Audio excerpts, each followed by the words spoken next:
Good afternoon once again from Tampa Bay, and we got hit with a big squall, the first one of the storm of the hurricane Idalia, about 2:20 Eastern this afternoon, and this is what it looked like. We had a big shelf cloud come at us.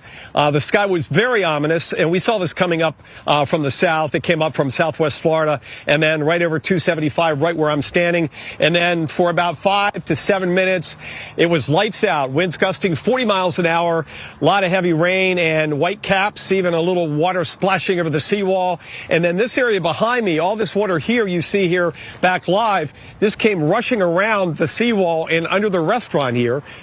Some of it's about, 8 to 10 inches deep, and it's going to sit there for the time being, probably till at least the latter part of the week, because we have another push.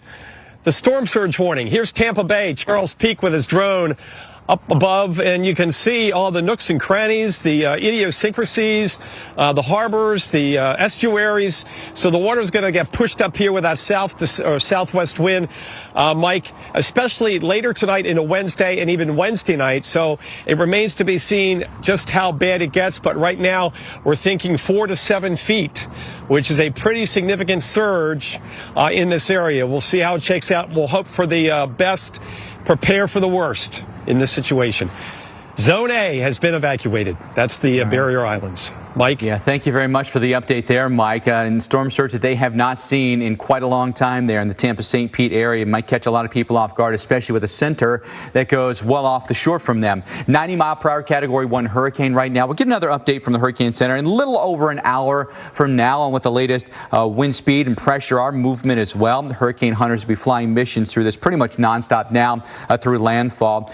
Movement to the north, and then I think a little bit of an acceleration, then a pull to the northeast. Now, we'd say this, it's kind of been taking its sweet old time intensifying. It's been forecast to intensify, but, it remained pretty steady through the day yesterday, first half of the day now, and we're seeing it tick up just a little bit here, but not a big jump at any point. Have we seen that yet? That may happen at some point later on today, as it's really now in a very favorable location. We were just talking with the National Hurricane Center director, a very favorable location for rapid intensification. If you look at this, the tropical storm force winds can extend out as much as 160 miles from the center at this point, but it's a little bit more oblong with the highest winds pushing off to the east of the center, and the hurricane force winds, which is a smaller area, only extends out about 15 miles from the center, so about 30 miles across in essence. So the real core of those winds is going to be a tight area, but the tropical storm force winds will be a very large area, and many of us will feel those winds. Talking about the very favorable atmosphere and surface conditions. Record warm sea surface temperatures right now. It's maximizing the ocean heat content by going over the loop current as well, which is the loop that goes through the Gulf of Mexico. Low wind shear environment, so we do expect a Category 3 at least by landfall tomorrow morning. We do have the storm surge warnings in effect. Does include Sarasota all the way to Apalachicola. Felicia? Thanks, Mike. Well, because of the conditions in the Gulf of Mexico right now, a real concern with Hurricane Idalia is rapid intensification. Alex Wilson takes a look at just what that means. A tropical storm is organizing off the coast. Residents are getting alerts on their connected devices. Crews are busy preparing for what's to come. And the hurricane hunters are heading out on another mission, collecting the data we'll need to understand why this storm is quickly getting stronger and more dangerous. Let's dive into the science behind hurricanes. 500 miles from the coast on an ocean platform near the center of the tropical storm, winds are really picking up. Now, if they increase at least 35 miles per hour within 24 hours, we will reach the criteria for rapid intensification. Most of the strongest hurricanes go through rapid intensification at some point. It looks like the winds are now gusting over 100 miles per hour, much stronger than 24 hours ago, and it appears we might be entering the eye. Wow, look at this. We are now in the eye. These clouds are over 10 miles tall, nearly twice as tall as Mount Everest. And believe it or not, winds are light, the sky is clearing. This is because at the top of the thunderstorms, air is converging towards the center of the storm and is being forced downward. That sinking motion prevents clouds from forming and warms the atmosphere. Adding to that, within the eye wall, more heat is being released in these thunderstorms as rising water vapor condenses into rain. Now, all of this warming in the inner core lowers the barometric pressure, which in turn drives up the strong winds.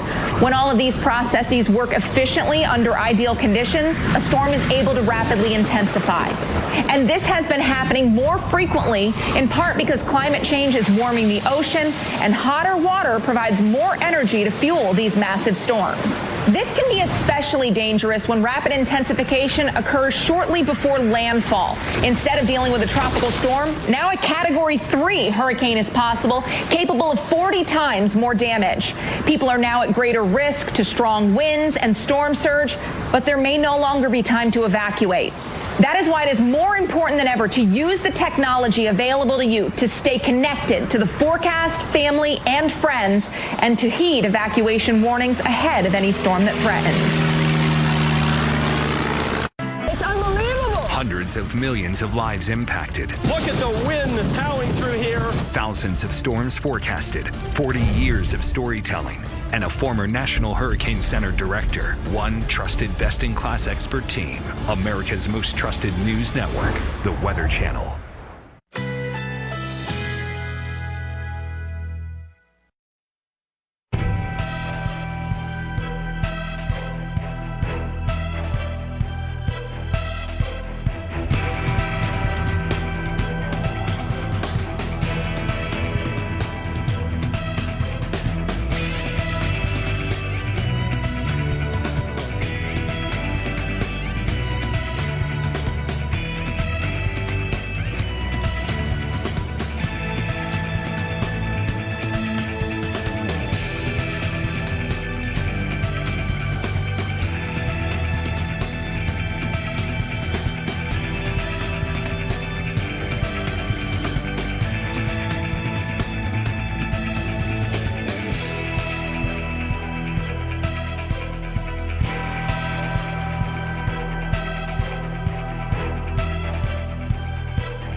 Jacksonville, Florida, currently under a heat advisory for heat index values as high as 110. Tropical storm warning also in effect. We do anticipate some storms today. Some of those could be strong to severe given how hot and humid it is.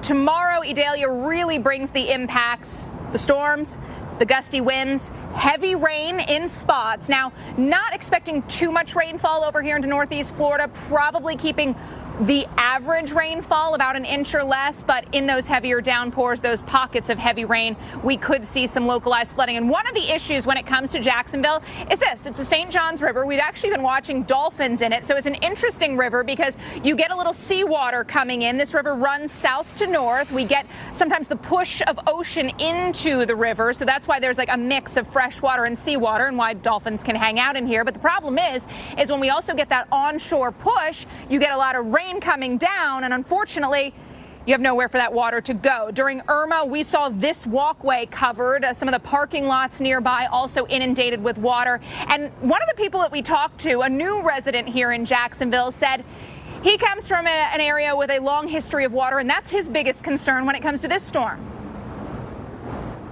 My biggest concerns, well, I'm a native of Texas, so I went through Hurricane Harvey in 2017. The water concerns me the most, and you know, if a lot of people, just like in Houston, we were like, you know, oh, we're used to hurricanes, but it did some weird things, and half our city was underwater, so I'm no stranger to hurricanes, and what concerns me the most here is just the water and everything.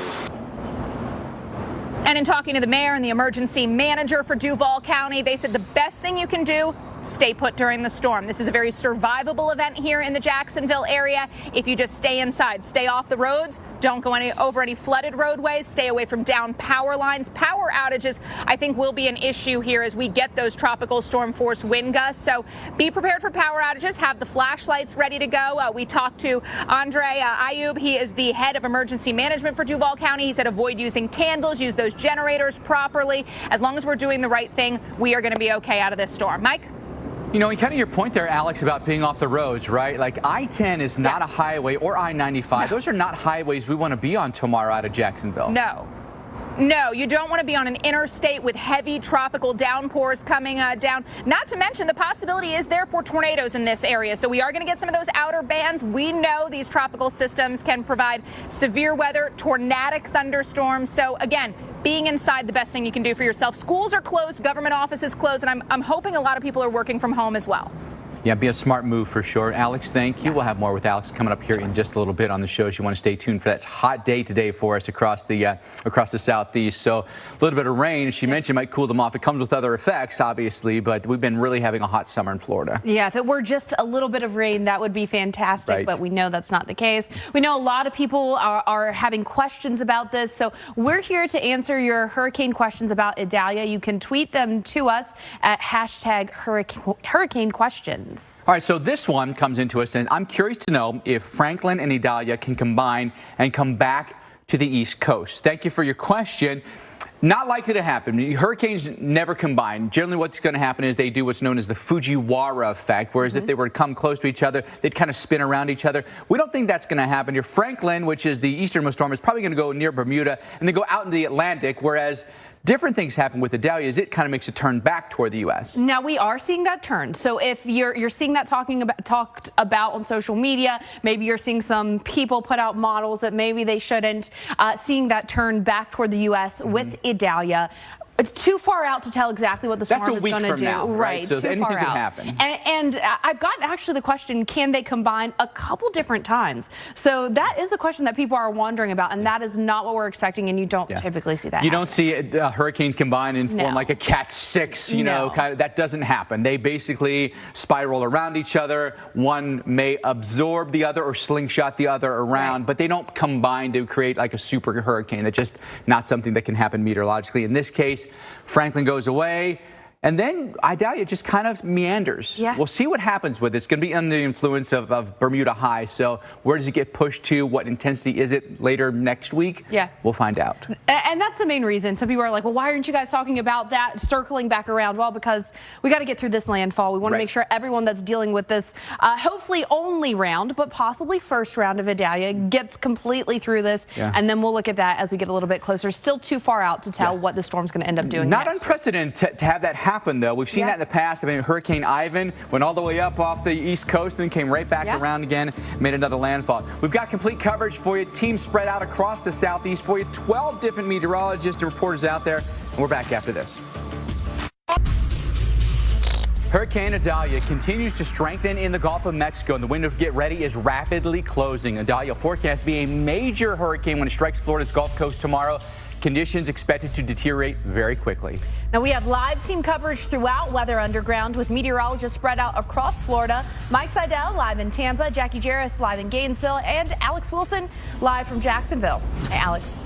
Yeah, today it is all about the heat. We've got the chance of some showers and thunderstorms locally, but things really begin to go downhill thanks to Idalia tomorrow. So that's when we'll see not just heavy rain, but also the possibility of severe weather, strong gusty winds, really concerned about power outages, even some issues at the coast. Coastal flooding, beach erosion, and dangerous rip currents continue to be an issue even today. We'll talk a little bit more about it coming up. But guys, I want to get the very latest on this storm from you in the studio. All right, thank you very much, Alex. We know it's going to be a very significant threat. Mike Bettis alongside Felicia Combs. Look at this thing on satellite, getting more and more impressive, more intensification throughout the day today. Certainly expected with that rapid intensification. We've seen it over and over again, and there's nothing atmospherically to get in the way of this storm rapidly intensifying. In fact, those warm waters of the Gulf act as basically fuel for these storms. They really do. It was earlier in the show we talked with the director of the National Hurricane Center, Dr. Michael Brennan. He said everything is there for this to happen, and anticipate maybe even intensification right up through landfall. So it's going to be a major threat through tomorrow morning. Yeah, now is the time. If you haven't already started preparing, you have to get prepared immediately. Well, here's what we know about Hurricane Idalia this hour. Evacuation orders have been issued in 22 Florida counties. Governors in Georgia, South Carolina, and North Carolina have declared states of emergency. More than 5,000 Florida National Guardsmen have been mobilized ahead of Idalia. Tens of thousands of linemen are staged and ready to restore power. And Mike, with the forecast that we have, we are expecting widespread power outages for millions of people after the storm. You know, once you look at that video right there, because that's Cedar Key, and those are some of the restaurants and businesses right along the Gulf there that are going to be in extreme danger of storm surge. People are boarding up their homes and their businesses, and they need to, and then evacuate, get out of town, because the water is going to come miles inland, we believe, here through the Big Bend of Florida. But I think some of these cities, unfortunately, could be rearranged by Hurricane Idalia, especially with the current forecast. It could be a 125-mile-per-hour hurricane at landfall, if not stronger.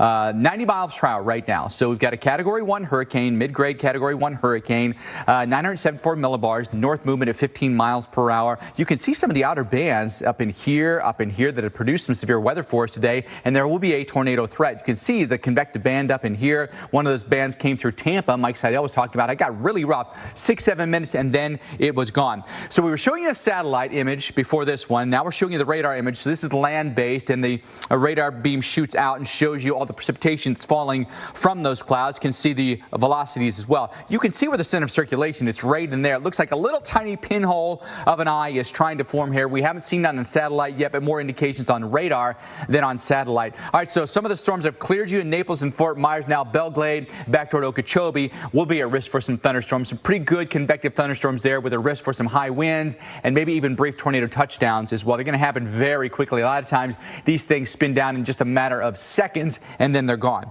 Here's the track for Hurricane Idalia. Moving north-northeast then, and by tomorrow morning, 125-mile-per-hour winds lashing us here and then pushing a lot of water onshore along the west coast of Florida. We do have hurricane warnings in effect here. A lot of high winds from Tallahassee back through Tampa, St. Pete, going inland to Gainesville, to Valdosta, then areas highlighted in red. Tropical storm warnings there. Maybe not as intense winds, but very gusty at times, and you can see power outages in those locations as well. Here's a look at the high-resolution modeling of where the hurricane goes. And notice by tomorrow morning about 9 o'clock, we've made landfall. A place like Cross City is in the crosshairs. Perry, we're going to get hit hard. I-10, then through Lake City. Notice here, all the surge, the really intense surge is going to happen on this side. And the closer you are to the eye on the right front quadrant puts you at huge risk. So that's going to be an area basically right in here. So that puts Cedar Key right in that zone, maximizing the storm surge. We sit right on the water. Salt marshes behind us, and so we're surrounded by water, and this is one where you have to evacuate. The storm then comes over I-75, then I-16, then I-95 and 26, right through Georgia and the Carolinas with really heavy rain through Wednesday and Thursday, and high winds all along that as well, with the center of circulation somewhere near Wilmington by Thursday morning. So let's get into one of the places that could be affected. That is Jacksonville, Florida. Our Alex Wilson is there. Today, a day to get everything done. If you need to do any preparations, Alex, an incredibly hot day for us today, too. It is so hot out here. We've seen heat indices as high as 101. They could get up to 110. So a heat advisory is actually in effect until 7 o'clock local time because of that extreme heat and humidity combo. It's kind of been the theme of the summer here in the Jacksonville area. Temperatures, they're going to be kept in check in a big way tomorrow. We're one of the counties here in Duval County that is under a state of emergency. That was issued by Governor Ron DeSantis, a local state of emergency also from the mayor. Now, nationally, or on a national government level, we've also been getting support from FEMA, Deanne Criswell, and she's been talking about what their organization is doing as well. Yesterday, I had an opportunity to speak with Governor DeSantis. I also had an opportunity to connect with South Carolina Governor McMaster and Georgia Governor Kemp to help understand what their concerns were and to identify any unmet needs that they may foresee. And we'll remain in close contact with all of them in the hours and the days to come as Hurricane Idalia makes landfall and moves across these states. As the president said to Governor DeSantis in his own conversations yesterday, FEMA and the entire federal family are activated to support the people of Florida. The president also quickly approved an emergency declaration in advance of the storm in Florida, turning on the many tools that are available at my disposal to provide the governor any support or resources he may need in advance of landfall and then after. All right, so a lot of organizations offering their support as we get ready for the storm. We've got our team of meteorologists out in the path of this from landfall throughout the southeast to bring you the very latest on what's happening. And of course, our team of meteorologists back in the studio bringing you the updates. Our hurricane expert, Dr. Nab, will be on Storm Center. Right now, I want to turn things over, though, to Mike Seidel, our meteorologist there in the Tampa area. Mike, you're already feeling the impacts. You've gotten some of those heavy, gusty rain showers. Yes, indeed. About 2:20 Eastern, we got hit pretty hard. It didn't last very long, but boy, let me see if we can get that shelf cloud up. Christina Westbrook back there in the back row in Atlanta. Let me know. We'll try to get that up. We got it up. Christina, you're the best. I owe you some donuts one morning. And that's the view of the sky looking south over 275 about 7 or 8 minutes before we got hit. That's the shelfie, everything coming in. We got the blast of wind. The sand started blowing around. It was like a sandstorm. And then this is what happened. Heavy rain, gusts to 40 miles an hour. We had a little bit of overwash over the seawall, and we had water coming around the seawall under the restaurant. Meanwhile, Charles Peak had the drone up earlier today. Just to give you an idea of the intricacies of the waterway, Tampa Bay, Old Tampa Bay, Hillsborough Bay, here in the Tampa-St. Pete area. And once we get that southwest wind, west and southwest wind, later tonight into Wednesday, even Wednesday night, it's going to push the water up. And that's why we have the storm surge warning of 4 to 7 feet. Right now, the wind is southeast, so that's an offshore wind. The water came up briefly because we had that squall. And when we were on the air, the water came around here as it hit. This is all dry before 2:20 Eastern.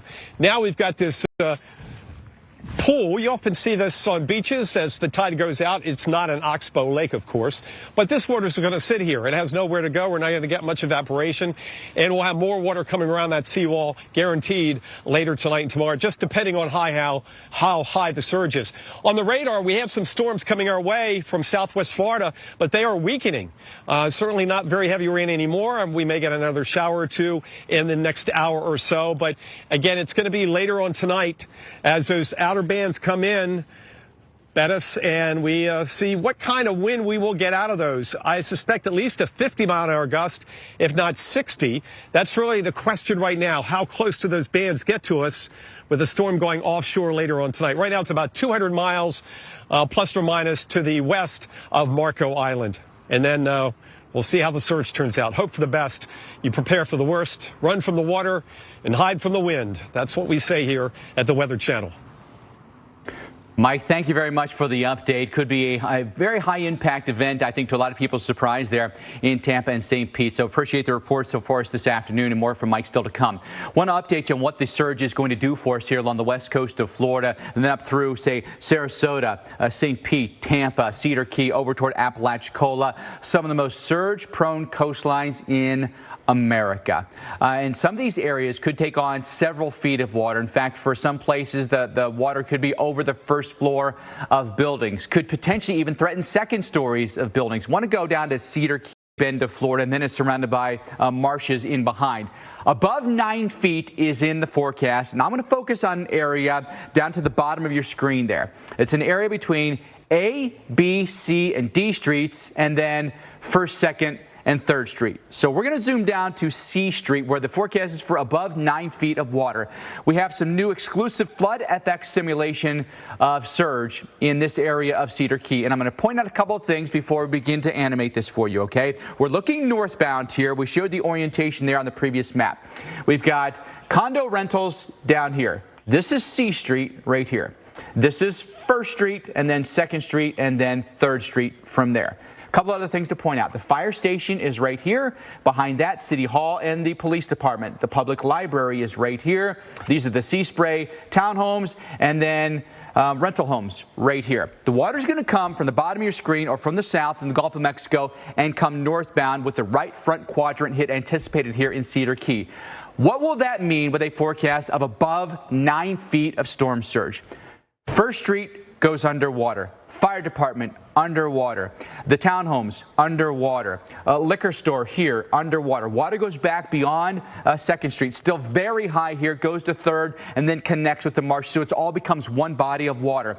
By the liquor store, the Jiffy Shop. You've also got Cedar Key Pizzas and Subs underwater. You've got Daily Grind Coffee Shop underwater. Maybe the most fortified building in Cedar Key could be the bank, which is right here. That's Seacoast Bank, two-story bank, concrete structure, but the first floor is not even visible because there's so much water and how much surge has come in here. Second story looks to be okay in this circumstance. It'll all depend on how intense the storm gets and then the angle of approach. Could we see even higher than this 9 feet? What you're looking at here are the actual second-story balconies of the townhomes here on 1st and C Streets in Cedar Key. I think the fire department will be a loss. I think City Hall will be a loss. I think the public library could be a loss as well. It's a 2-story building, second story. We'll see if it survives. Anything that's not a concrete structure may run the risk of being lost to the ocean. Think of storm surge in 2 stages, okay? Think of it as the big swell that comes in from the general hurricane itself. So water just generally rises, right? That floods you.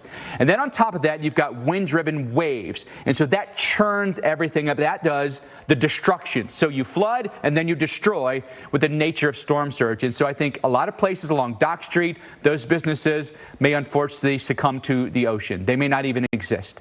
Then you get back toward 1st Street, same thing. Anything that's not a concrete structure or elevated is going to be at risk. Some of the rental homes are elevated above 10 feet. That's very beneficial in these circumstances with concrete pilings. That's a good thing. But anything that's a wood structure is going to be at extreme danger, unfortunately. We show you this simulation to give you kind of a real-life view of what the storm surge could look like in Cedar Key and why you're asked to evacuate in these circumstances, because it could be life-threatening, nearly unsurvivable if you stay and you're caught in this kind of water rise. You've got to go several miles inland to evacuate from this kind of water rise. Now, other areas that won't be susceptible to storm surge would include Gainesville, but we have other worries there, including some heavy rain that could be in our forecast, a lot of wind that could be in our forecast. Jackie Jarris. Yeah, we're under a flood watch here in Gainesville. Could get 3 to 6 inches of rainfall, possibly locally heavier amounts than that. We had a lot of flooding back here in 2017 during Hurricane Irma, where nearly a foot of rainfall came down in Gainesville and caused some extensive flooding. No big problems at the University of Florida campus at that time. And right now they're hoping for the best. Those sandbagging efforts have been underway here along with other preparations. We were able to talk to the University of Florida spokesman for an update on what they've been doing to prepare here. I think from our perspective, it's obviously we're far from the coast, so storm surge isn't a consideration here at all. Really, because I think that this is a wind event. We have all of these trees. I think that's one of the biggest concerns for us. And so there are a lot of trees here in Gainesville. You usually think about the palm trees. Sure, there's some of those, but we also have a lot of huge old oak trees. All of this Spanish moss could be down on the ground and clogging the drains here. There is a hurricane warning that's in effect. We're concerned about winds that could be as strong as 110 miles per hour. That could cause very extensive damage and cause a lot of power outages. That would be the worst case scenario, but that's what folks should be preparing for. So we do have some students that are still having a good time here. There you can see them throwing the football back behind me. Of course, the Gators set to play their opener on Thursday. The team has traveled ahead of the storm to get out so that they can still get to that game in time. They're doing some practices in Texas, and then they'll work their way towards Utah. In addition to that, a lot of preparations, getting the supplies ready, 3 days of food and water to get you through this storm. The big impacts are going to start to really pick up overnight tonight, especially tomorrow morning and midday. That's when folks need to be hunkering down. Make this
power of the Weather Channel, now available to everyone. This is epic.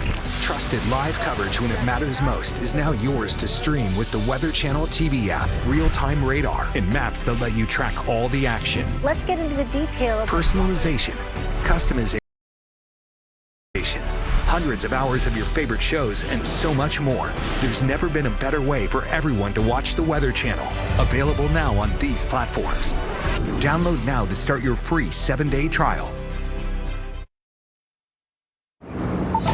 Welcome back to Jacksonville, Florida, where we are under a tropical storm warning. Idalia is going to bring some strong winds to the area generally during the day tomorrow. I think we see things really start to pick up tomorrow morning and into the early and mid-afternoon. That's when the winds will be most potent. So one of the greatest concerns is going to be for power outages here in northeast parts of Florida. Schools are closed, so they're not going to be at school tomorrow, nor will they be on Thursday. And government offices are closed until Thursday as well. Mayor is urging people to stay home if you can. Some folks were out doing last-minute preparations today, getting some groceries. The one thing that is planning to operate as normal is the airport, but they do urge you to check the status of your flight. We know in addition to the strong winds, we are going to be looking at the possibility of strong storms. Severe weather and tornadoes will be a possibility here, Mike. Alex Wilson, thank you very much for that. We'll talk more with Alex coming up in just a little bit. Want to bring you the very latest on Hurricane Idalia, 90-mile-per-hour Category 1 hurricane. It's moving off to north pretty quickly here at about 15 miles per hour. May accelerate through the day today and right up through landfall as well. If you look at what's happening with the hurricane hunters, they've flown from Biloxi and they're now making their way to the hurricane at this point, coming in from the northwest side, likely going to fly either like an alpha pattern or a X pattern through the storm, crisscross it quite a bit. Really good observations at low levels for wind speed and then a fix on it as well. And you can see that they haven't quite gotten to the meat of the storm yet with the winds down here in tropical storm force range. Those are going to go way up once they go through the eye wall. It looks like a forming eye wall is happening almost completely now, circular around a center. But notice this, and this is very concerning because we're looking at intensification all the way through landfall and potential high-end Category 3 coming into Apalachee Bay here in northeast part of the Gulf of Mexico. Because of the intense nature of the outer bands of the storm as well, anticipating some strong storms to even tornadoes. Torcon of 3 for us through tomorrow morning here in coastal Florida, and then a 2 as you go farther inland. Here's the high resolution modeling, and this is going to show you it coming northbound here, northeast turn, likely landfall maybe around 9 o'clock in the morning, then coming inland from there across I-10, I-95, I-16, and eventually slamming us here through Georgia and the Carolinas with a ton of rain, but a high impact event is on the way, Felicia. Certainly high impact in terms of rain and wind, but also surge. A lot of focus on that storm surge. In fact, storm surge already causing issues in certain places in Fort Myers. You can see some of the reports here in Fort Myers and Old Port Tampa, the storm surge that we're already seeing there, and we are heading away from high tide. So we've already seen high tide this afternoon in both of those places, and now we're headed toward low tide, so you can still see where those numbers are elevated. Storm surge warnings from the Panhandle, the Big Bend, all the way down to Inglewood, and then that storm surge watch, including places like Fort Myers Beach down to Everglades City. So we will be feeling, and we are already feeling, some of those water rises well outside of where this storm makes landfall, well away from the center. What you're seeing represented here is Idalia's wind field. The orange, the large orange circle, is those tropical storm winds of at least 39 miles an hour. I want you to watch this. Watch for how long. So this is tonight at 11 p.m. We're seeing some of those tropical storm force winds on the west and southwest coast of Florida. Watch how long Tampa Bay is in these tropical storm winds, hours and hours. Here's Wednesday at 6 a.m. still with that southerly component pushing that water. It's the wind energy that we're concerned with as this moves on shore as well with those strong hurricane winds. So the forecast for 10 to 15 feet for places like Yankeetown, Cedar Key, that is catastrophic. The National Weather Service out of Tallahassee saying no major hurricane has entered Apalachee Bay there in the Big Bend area. We're going to be contending with high tides and a full moon as well. So this is, there's so many ingredients coming together that make this a big threat for storm surge. The highest that we've seen in Cedar Key thus far from Hermine at about 6 feet back in 2016. Well, 500 miles of the Florida coast is at risk of dangerous storm surge. In some parts of the Big Bend, it is potentially catastrophic. Meteorologist Dr. Greg Postel shows us just what that surge could look like. As extremely dangerous Hurricane Idalia closes in on the North Florida coast, expect life-threatening and catastrophic storm surge flooding. Imagine Hudson, Florida, where water inundation levels above normally dry ground could exceed 9 feet. Everywhere here shaded in red. This completely floods out the first floors of homes and businesses. Now let me show you what that looks like as we bring the water up, how quickly it rises, as it typically does during storm surge. And you can see that above 9 feet of water, way above my head, truly unsurvivable, and it's exactly why we remind you to follow the evacuation advice from the local officials and monitor the latest updates in the forecast from the National Hurricane Center. It just may save your life. And remember to download the free Odyssey app so you can listen to the Weather Channel's live coverage wherever you are. Well, hurricane warnings now in place for 5 million people in Florida, from Sarasota all the way up to the Big Bend of Florida. Strong wording from the National Hurricane Center as well, calling for, quote, catastrophic storm surge. And that could include possibly up to 15 feet of water rise. Now, conditions in coastal communities, they could be a high-impact event from Anna Maria Island to Tampa to Cedar Key to St. George Island. Certainly. And, of course, as we know, we've been watching Idalia right now, a Category 1 hurricane, but forecast to become a major hurricane, a Cat 3, before landfall early Wednesday. All right, Felicia Combs, Mike Bettis, Alex Wilson, and our meteorologist going to join us in just a second from Florida. But around-the-clock coverage for you here. And you look at it on satellite, there's where Idalia is right now, and it's really getting its act together. There's well-formed Franklin, by the way, poses no threat to land whatsoever, but this is where all the action is, and we expect a landfall probably within 18 hours or so in Florida. So what that is saying, especially as we've already started to see some of those outer bands impact portions of Florida, is if you have anything left that you need to do, you need to do it ASAP. Has to happen right now, right? Well, let's join Alex Wilson. She's in Jacksonville, which will not be spared from Hurricane Idalia. Alex. No, you know, today it's all about the heat and humidity. Heat index right now is 102. We do have some thunderstorms off to the north, and actually looking at the radar, there's a nice little outflow boundary that may cool us off here in a few minutes. Other than that, today has been relatively quiet. Folks have been preparing, although there haven't been a lot of preps here in Duval County and surrounding communities. No mandatory evacuation orders, no storm surge warnings here in the coastal areas like Atlantic Beach or Jacksonville Beach. We can see water 1 to 3 feet above normally high ground, or normally dry ground, excuse me, and then also the possibility of some coastal erosion. So not to say that we won't see anything, but we're not going to see the kind of surge that neighbors off on the west coast of Florida or even up into parts of coastal Georgia will see. We talked to the mayor, though. She did say the best thing to do is to think ahead and put yourself in the best scenario to survive this storm. It's a survivable one. Take a listen. Well, honestly, you look at storms like this and you see how sometimes you have rapid intensification of storms that you don't know what's going to exactly happen with that forecast. And so you have to be proactive and make sure you're preparing for the worst. So as we came up on this and we looked at the conditions, we said, let's declare a state of emergency. Let's shut the schools down Tuesday, Wednesday, Thursday. We've sent home all non-essential personnel, and we basically have all our crews on standby and some extra crews coming in for electricity to make sure if we lose power that we're ready. Pretty menacing. So, Stay home, stay off the road, stay away from any downed power lines, do what you need to do to stay safe. And also talking to emergency management folks, they're saying don't use candles, use those generators safely. Again, this is going to be a manageable storm here in Duval County and surrounding parts of northeast Florida. The thing is, we got to, be smart about what we're using to stay safe. This is the St. Johns River behind me. Mike, this one is a very slow flowing river. It drains to the Atlantic. If we get any kind of onshore flow and any kind of heavy rain in the area, water can get backed up, so that could lead to some flooding, something else we'll be watching for as we're here during the storm tomorrow. Alex Wilson for us in Jacksonville. Alex, thank you very, very much. Looking forward to more of your reports and updating us on what's going on there along the First Coast. Let's get the very latest on Idalia. We're going to get a new update here from the Hurricane Center probably in the next 20 minutes or so. With the most recent advisory we've gotten, a 90-mile-per-hour Category 1 hurricane, north movement at about 15 miles per hour. Always kind of looking for clues in the hurricane from all the observations that we get of what can we see that's showing us what the hurricane is doing. Here's a really good look at the high-resolution visible satellite.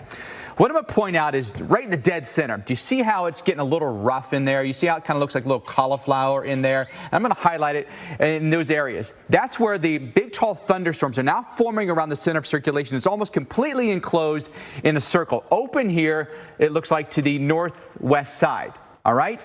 So if I draw that in there, I'm going to draw it now in yellow. All right. So it's kind of right in there where those thunderstorms are. Now let's change the colors on that and show you what else is going on. If real close-up view, look at that. See the blow up there? Comes around about 3/4 of it. And then we change the colors on there and you can see that it's an area that's kind of like this. And so as that now closes off, it looks like we're seeing intensification, an eye that will form. And the radar on the Hurricane Hunter planes can kind of confirm that. On the radar, it doesn't quite show it. Now, it's a long way away, so it might be at the kind of the tail end of what the radar can see, but I think we're looking at intensification and a complete eye wall that's forming right now. Strong lines of thunderstorms are now impinging here on South Florida, including Miami-Dade under a severe thunderstorm warning, and these are the outer bands lashing us. Tornadoes also possible within that. Hurricane warnings, tropical storm warnings extend from Central Florida up through Georgia and beyond. There's the forecast, and we're looking at potentially a strong Cat 3 coming ashore tomorrow morning, extending then through Georgia, South Carolina, and North Carolina. Heavy rain certainly in our forecast from Tallahassee up through Georgia, Columbia, and eastern North Carolina, flooding rain in all of these locations. More when we come back right here on the Weather Channel.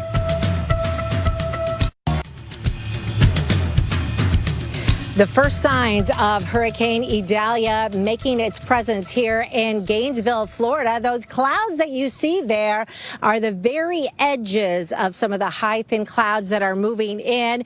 Outer bands should be arriving here within just a couple of hours as conditions begin to deteriorate. I'm meteorologist Jackie Jarris, live in Gainesville, Florida, where a hurricane warning is in effect, along with a local state of emergency.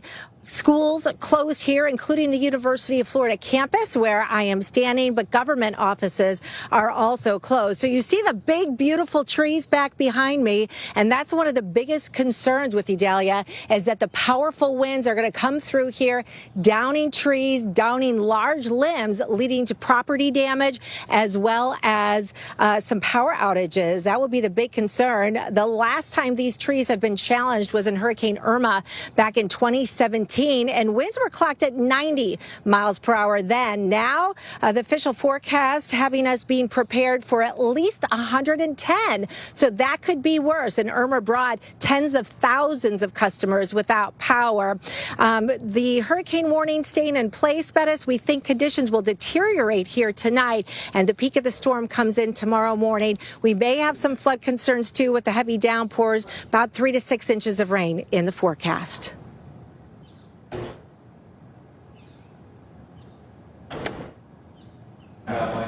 Mike?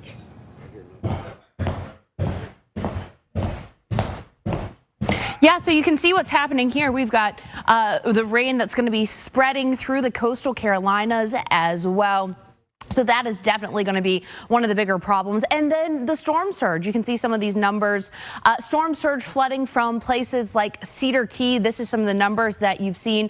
6 feet previously from Hermine. And there's a lot of focus on where Idalia will be making landfall along the Gulf Coast. But 2 to 4 feet certainly possible there for portions of the Carolina coast. Right now, Hurricane Idalia at 90 miles per hour, a Category 1, but forecast to rapidly intensify, Mike, as it's moving north at 15 miles an hour.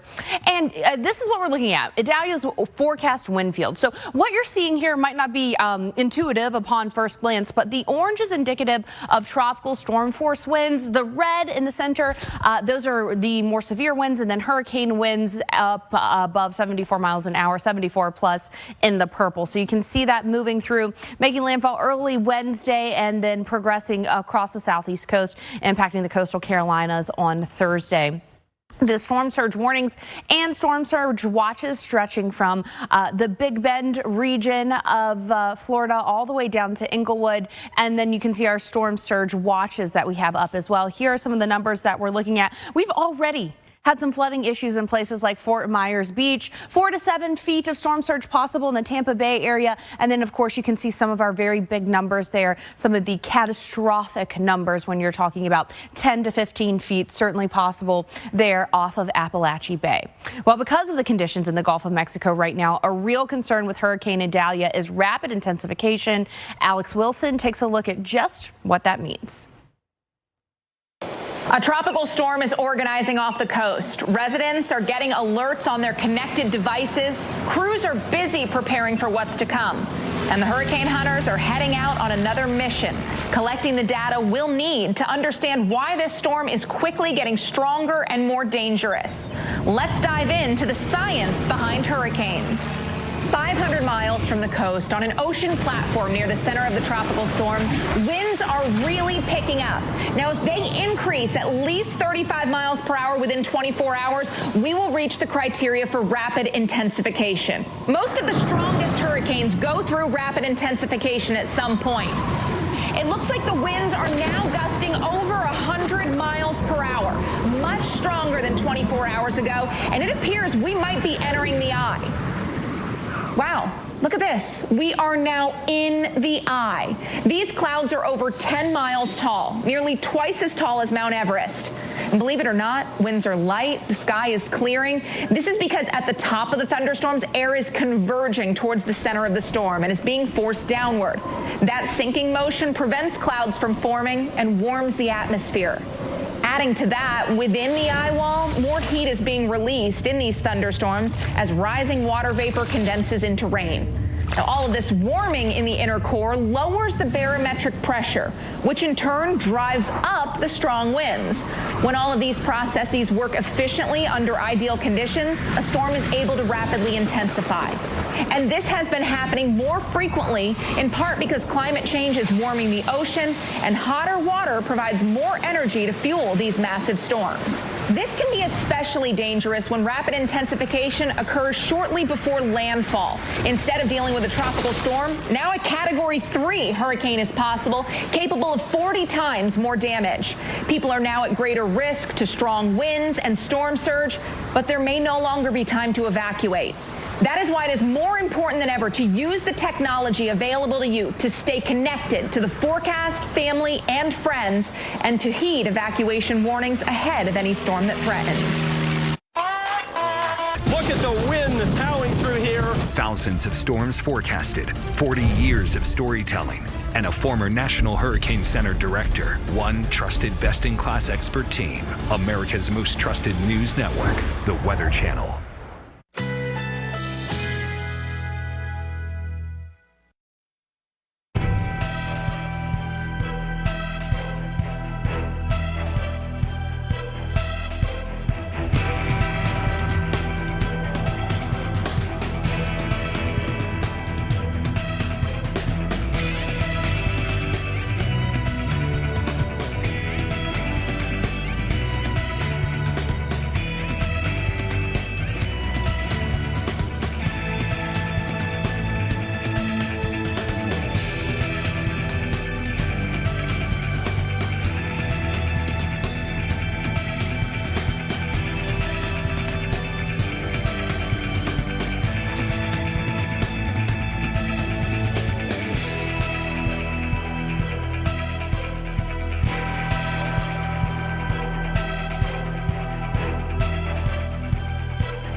Well, here in Jacksonville, it has been a hot day. We've got storms to the north, some storms to the south, that heat and humidity prompting some. We're going to see more into the day tomorrow. This one courtesy of Idalia. Now, we are going to be watching for tropical storm force wind gusts out of Idalia. That one could take down plenty of power lines. So power outages, that's kind of top of our concern here in northeast parts of Florida. Even though we're right on the edge or even outside the cone for some of these counties, we're going to be bracing for the impact. So don't get so caught up on where you are in the cone. Now, earlier we talked to the mayor, Donna Deegan. She's been talking about the preparations underway here by the city and her constituents. Take a listen.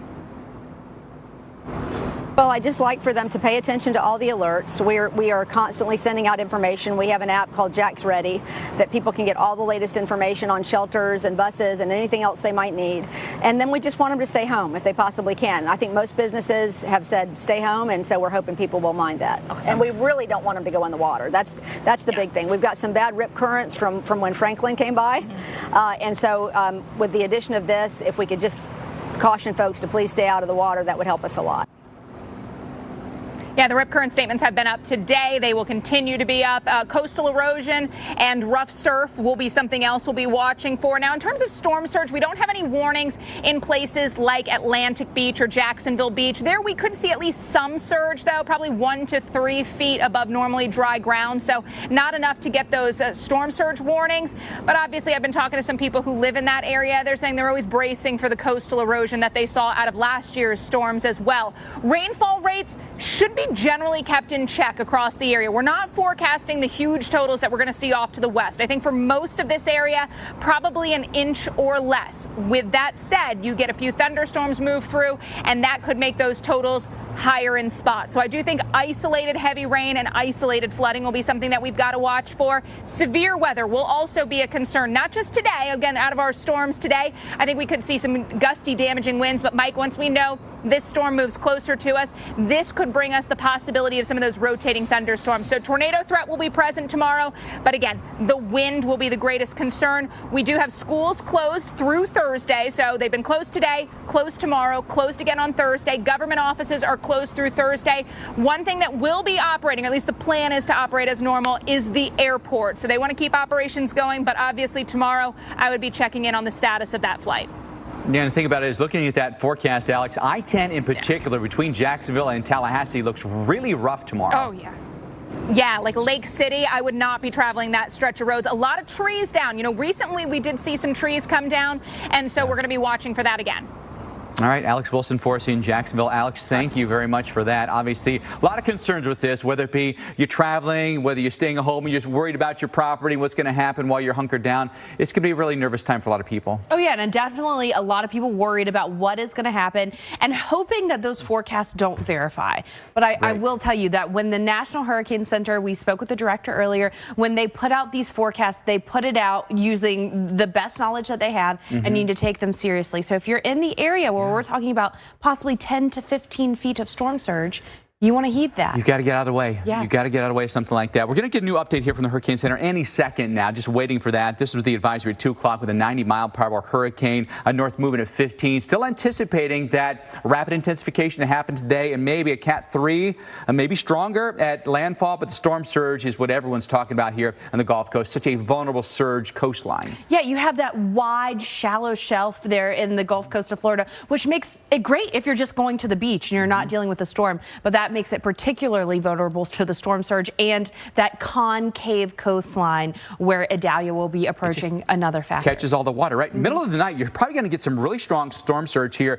Tampa, St. Pete, and then as that center comes in farther north, it'll be even higher. But notice this, with that forecast of 4 to 7 feet, that could rival some of the biggest storm surges we've ever seen in the Tampa Bay area. 4 to 7 feet is nothing to sneeze at when you're talking about a major metro area and that water that can go inland so far because of all the other waterways connected to the bay. All right, you take a look then. Landfall sometime around 9 o'clock tomorrow, Appalachia Bay area, with a strong push here on the right front quadrant, putting Cedar Key squarely in the danger zone, no doubt. The forecast is 9 feet or above, but it could maximize around 15, which is more than double what Hermine did back in September of 2016, which was our record in Cedar Key. Right. So when you're talking about more than doubling that, that is kind of unthinkable. We've seen it. We've shown what it can mean. We're going to be here with you through the duration of the storm. All right, our coverage continues here on the Weather Channel. Have a safe evening. Coverage through the night tonight to keep you safe. We'll see you back here tomorrow.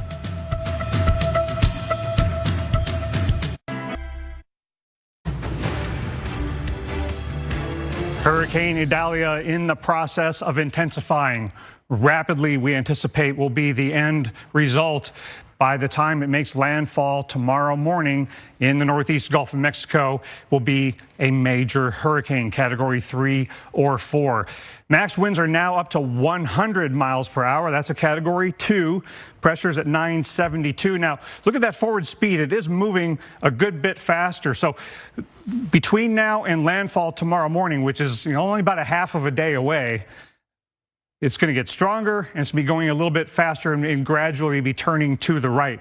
Now, the center of the storm is not always the center of action, right? Look at all of the squalls that we've got that are on the Florida Peninsula already. Tropical storm force winds are not that far offshore and up in the highest impact zone that we expect to see. time is really, really running out to evacuate as instructed and to take shelter. So let's take a look at the hurricane hunters. They've gone through one time. This is the Air Force plane. They're going to come through again. So we'll really be relying on the Air Force and NOAA planes to track just how much this is strengthening. Now, here's the new track and intensity forecast.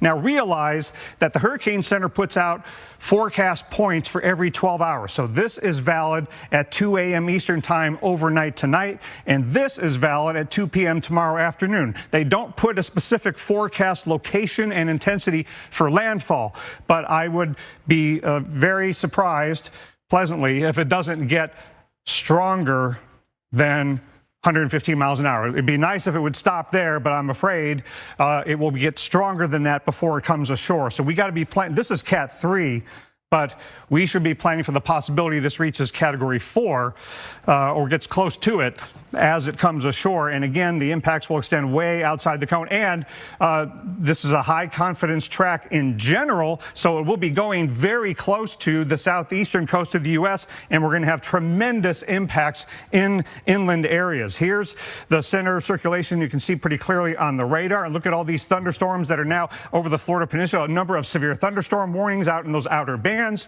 including in the Miami area. And we've had some, pretty strong winds down there in the Keys. Now here, again, storm surge warnings remain in effect here in the Big Bend area and go all the way down past Tampa Bay. And the numbers are still very, very high. We'll get all of these updated with the new advisory, but in any case, 10 to 15 feet in the highest impact zone. That is catastrophic storm surge that we are concerned about. And the time is really running out because those winds of tropical storm force are going to come into the storm surge warning area from south to north, around sunset tonight, and then overnight tonight is when those tropical storm conditions will arrive. People have to be evacuated into a safe shelter from the wind before those winds arrive. And our Chris Warren is on kind of the left side of the cone here in Tallahassee. Chris, you're not right on the coast, but my goodness, are you in a vulnerable location where overnight tonight the winds of tropical storm force are going to arrive, and all of the trees in that town that I went to grad school in could really take out a lot of power and do some damage. Yeah, that's right, Dr. Knapp. I've got a couple questions for you because, yes, we're here in Tallahassee, roughly about 20 miles from the Gulf of Mexico, so inland, and there are a ton of trees. We'll be showing you that we're right now getting what I think is going to be a brief shower, a rather heavy shower right now, but nonetheless brief. Dr. Knapp with the National Hurricane Center issuing the new advisory. I'm curious on your thoughts. You and I were together last night in studio, and we were talking about knowing that it was going to intensify. But now, as I look at the cone and I see how much skinnier it is, let's talk about where it's going to go and the areas that perhaps still have a chance of being on if there is a better side, and the inevitable, some of the areas that I heard you say the word catastrophic. You don't like to hear that the day before, but some of the areas that you think is the, if you will, slam dunk, a guarantee to have some of the worst of the weather, because that cone looks a lot narrower than it did when you and I were talking late yesterday evening. So what are your thoughts on the location for landfall for starters? Yeah, I think the Big Bend area, Appalachia Bay, that's where the center is going to come ashore in about a half of a day. And of course, the closer you get to landfall, and when you're in the 12 to 24-hour forecast time frame, and when it's a faster moving system than it was yesterday, then the appearance of the cone, for all of those reasons, is going to get narrower. And the cone, in terms of describing where the impacts are going to be, is never useful, but it becomes increasingly useless for that purpose the closer and closer you get to landfall, because the storm is always going to be so much wider than the cone itself. But, Chris, to your point, it does, though, show you where we have the high confidence of the center crossing, and that is why the Big Bend area, Appalachia Bay, is going to get a storm surge that they have never seen. Even that superstorm in 1993, even some past storms and hurricanes that have gone into that vulnerable area, we haven't had the likes of Idalia coming into Appalachia Bay before. And so really concerned about the absolutely catastrophic storm surge in the Appalachia Bay coastal areas and going inland for many miles. Got to evacuate for that.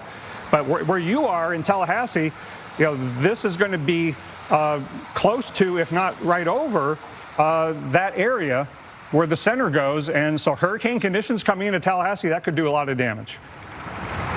All right, Dr. Knabb, we'll let you digest the new update from the National Hurricane Center. Want to go now? Again, we are just outside of the cone here in Tallahassee, but in the cone, one state north on the Atlantic Ocean side of things. In Georgia is meteorologist Stephanie Abrams.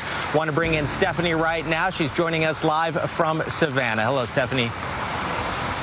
Yeah, good afternoon to you, Chris, and good afternoon to you at home. This is a time everyone really needs to start wrapping up their preparations for tomorrow. And I want to talk about what we've been dealing with in Savannah. It's been hot, it's been humid, there's been storms in the area, but remember, the big trough, the big front that's going to help sweep it over the southeast is what's helping produce some of these storms and some of those showers you see that have been falling on Chris's head.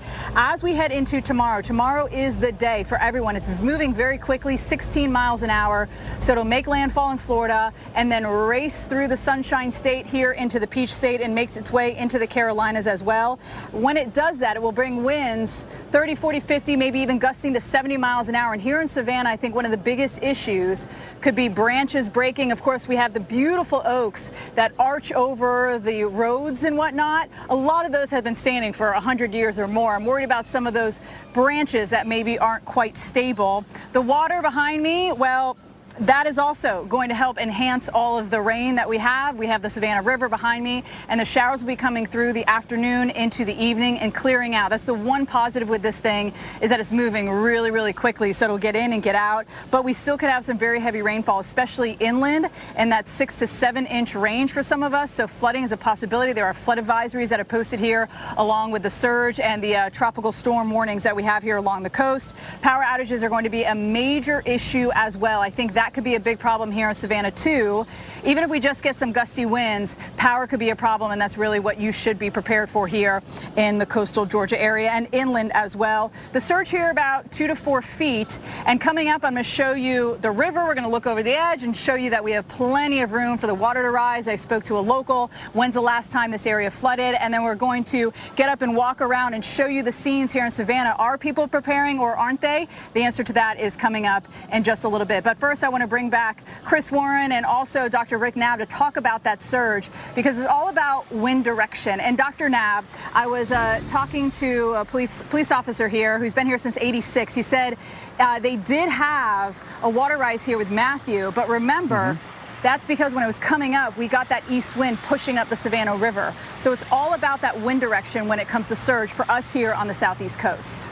It absolutely is, and the storm itself, as we all know, doesn't have to come from a particular direction in order to deliver a wind direction that is bad for the coastline. So, Matthew was a track like this. This is coming in farther from the west for Savannah, but and again, you've got a little more time to get ready for the storm surge there. But look at how we don't just have the storm surge warnings here in the Big Bend area where we're going to have the worst storm surge, where we're going to have the 7, 11, 10, 15 feet. But we've also got these storm surge watches for the entire Georgia coastline all the way up past Charleston. And we could have 2, 3, or 4 feet of saltwater flooding somewhere in that zone. So, Stephanie, it's all about, even with a track like this, as it's approaching, especially on the front end, when you have the onshore flow, then when the storm goes by, then you'll have the offshore flow. So like you said, it's all about when you have the direction of the wind pushing the water into that coastline.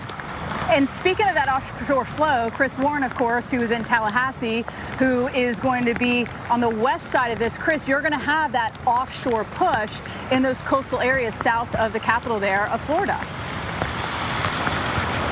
Yeah, and that is, though, where we're also expecting to see some of the worst of the surge. And with that, Dr. Knabb, I want to talk about a little bit what we were talking about yesterday in terms of surge, and the surge happening outside of the cone, because where we are, as you mentioned, possible historic surge, again, about 20 miles south of here, even with some of that offshore flow that's not going to come until the storm gets by us.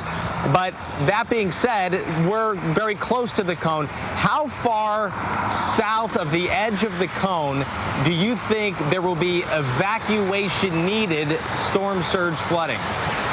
Well, as we know, we've already had the evacuation instructions issued yesterday for in the Tampa Bay area. And so, as the storm gets closer to landfall and the cone gets narrower, more and more people are having to evacuate who aren't in the cone. So it's not like when the cone narrows and you go out of it that the all clear is called. It's far from it.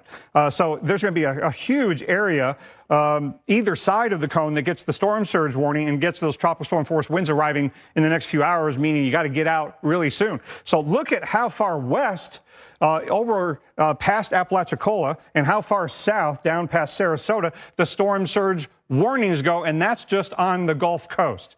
So with a Cat 3 or 4 hurricane coming into this shape of a coastline with how shallow the water is as you go for a distance offshore, Chris, there are so many ways that storm surge can flood this part of the Gulf Coast of Florida.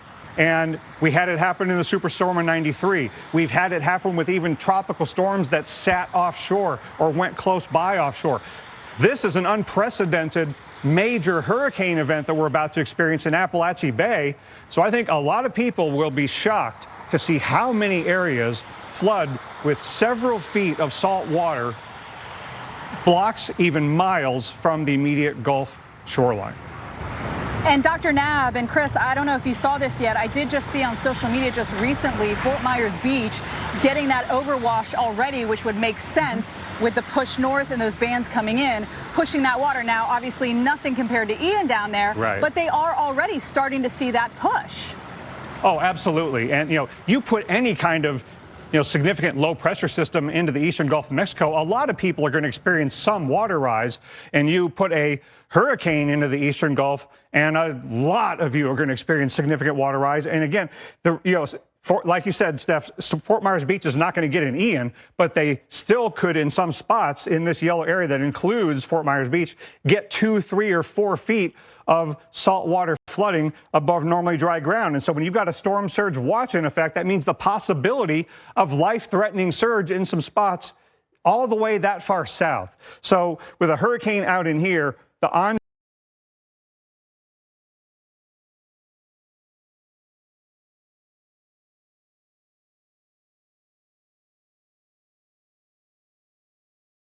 shore push is tremendous over a large area. And again, the problem with this shaped coastline is the concave nature of it. And again, how shallow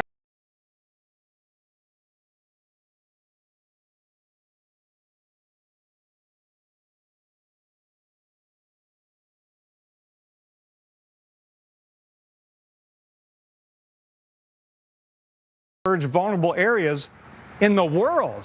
And when you put an unprecedented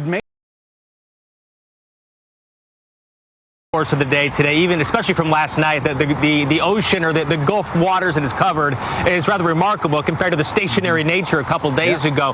The fact that it's going and expected to go faster, can that help mitigate or perhaps alleviate any kind of flooding whatsoever, you think? Well, a hurricane that would sit still over Appalachia Bay would make the storm surge even worse. But sometimes a faster moving hurricane, at least for a short time, can add a little more momentum to the storm surge. So there's just no real good news about this in terms of the storm surge setup, except for the fact that it will be moving fast. Bay. You're going to have duration storm surge event, rainfall that it produces. So there could be some areas on the Gulf side and on the Atlantic side, Steph, where never seen before, you could get enough flooding that makes the flood worse than what the storm surge values might say at a particular spot. And of course, that saltwater flooding will do a lot of damage to cars, electrical, all of that sort of stuff. And Dr. Knabb, EVs. maybe coming up, we're going to talk, I'm going to throw at you bathymetry, one of my favorite weather words and one of my least favorite things in the Gulf of Mexico when you're talking about surge. What is bathymetry? How does it affect the surge? What does it mean for us? We're going to talk about that coming up. And I'm also going to walk around Savannah. We have the ability to do that and show you the scene here.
can't stop a force of nature. This hurricane season, rely on one of your own. It's a fact. No other news network out there is trusted more than the Weather Channel. This is epic. Trusted to give you every advantage before the storm. Trusted to be there where and when you need us. Trusted to bring you every angle of the storm using landfall cams on our streaming TV app. Absolutely unbelievable. Because America doesn't trust hurricane season to just anyone.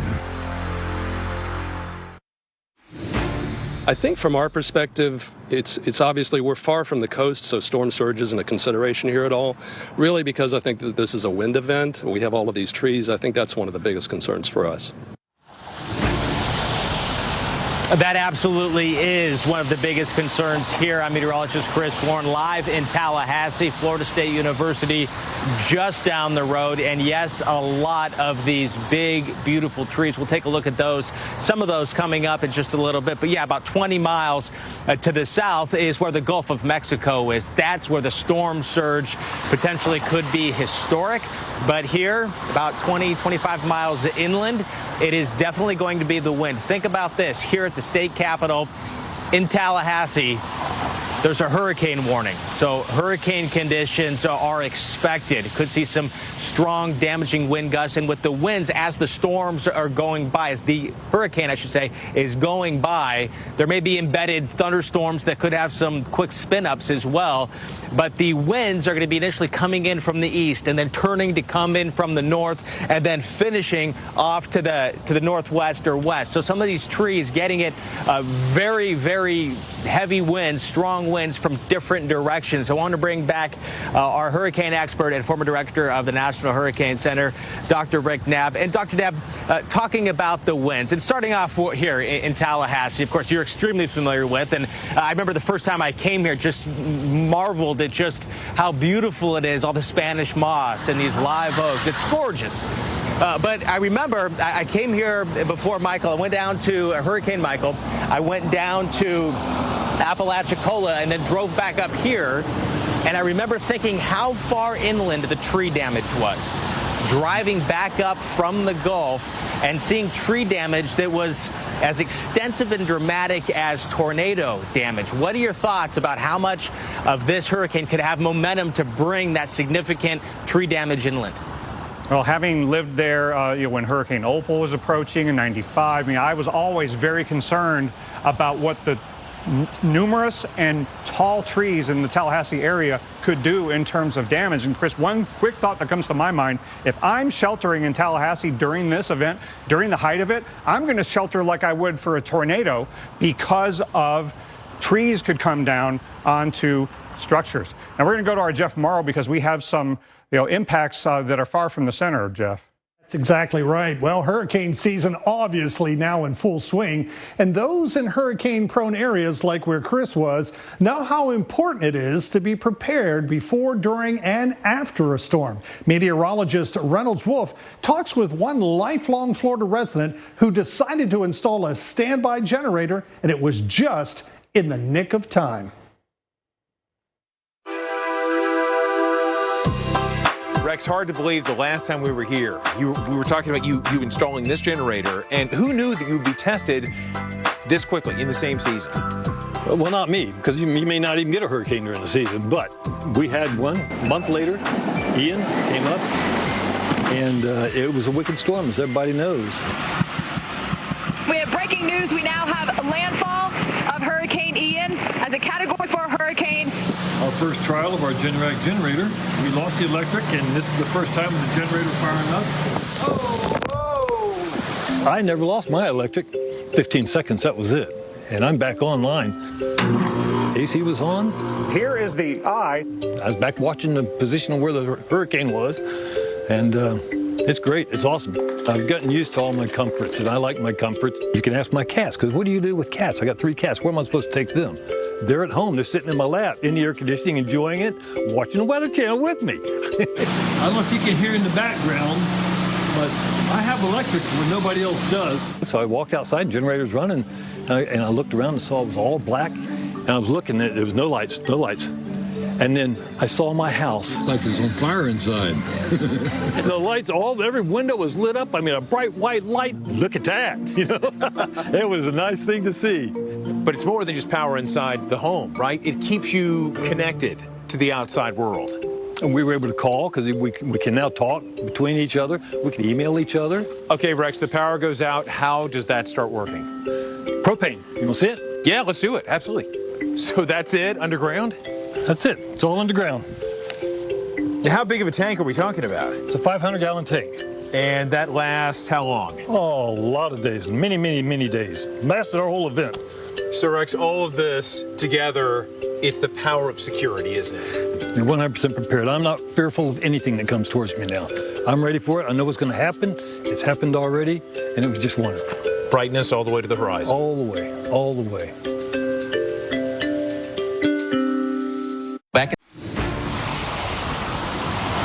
A new video into the Weather Channel right now. This is showing some of the flooding already here in Fort Myers Beach, well ahead of landfall, just as the hurricane is passing by. And we are expecting somewhere along Florida's Gulf Coast catastrophic storm surge. And if anyone is in the way, it is the possible that it will be a life-threatening, or essentially a guarantee it's going to be life-threatening if you stay behind where there is 10 to 15 feet of water above normally dry ground. But again, this right here in Fort Myers Beach, already seeing a lot of flooding, a lot of roads, surrounding a lot of the roads and a lot of the businesses here. And this still essentially just the beginning. I'm meteorologist Chris Warren here in Tallahassee, just north of where we're expecting to see some of the highest storm surge flooding. We are about 20 miles from the Gulf of Mexico. Trees here will be the big story and the potential for serious, widespread, long-lasting power outages, and that extends all the way to Georgia. And that's where meteorologist Stephanie Abrams is right now in Savannah. Hello, Stephanie.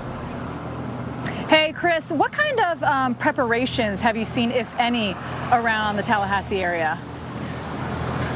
Frankly, I've only been here a couple of hours, so I really haven't seen much. And honestly, from where I've been, it seems like business as usual. But from what I've heard, you know, listening to the mayor earlier and hearing what they're doing. And Stephanie, I was in Gainesville this morning, and I drove probably about for 2 hours or so. I counted. I was going out of the cone. Going into the cone, I was watching the bucket trucks. I counted about 360 bucket trucks going by just in about 2 hours, but they're also pre-positioning here as well. I mean, the amount of resources that are funneling into this state is phenomenal, and I think that's just a testament to just how serious of a threat this is going to be, even well inland. Yeah, I know Texas is going to help, but you always run into problems when these storms cut through the southeast because so many states are affected. It's hard to help your neighboring state, right? Because so many are affected.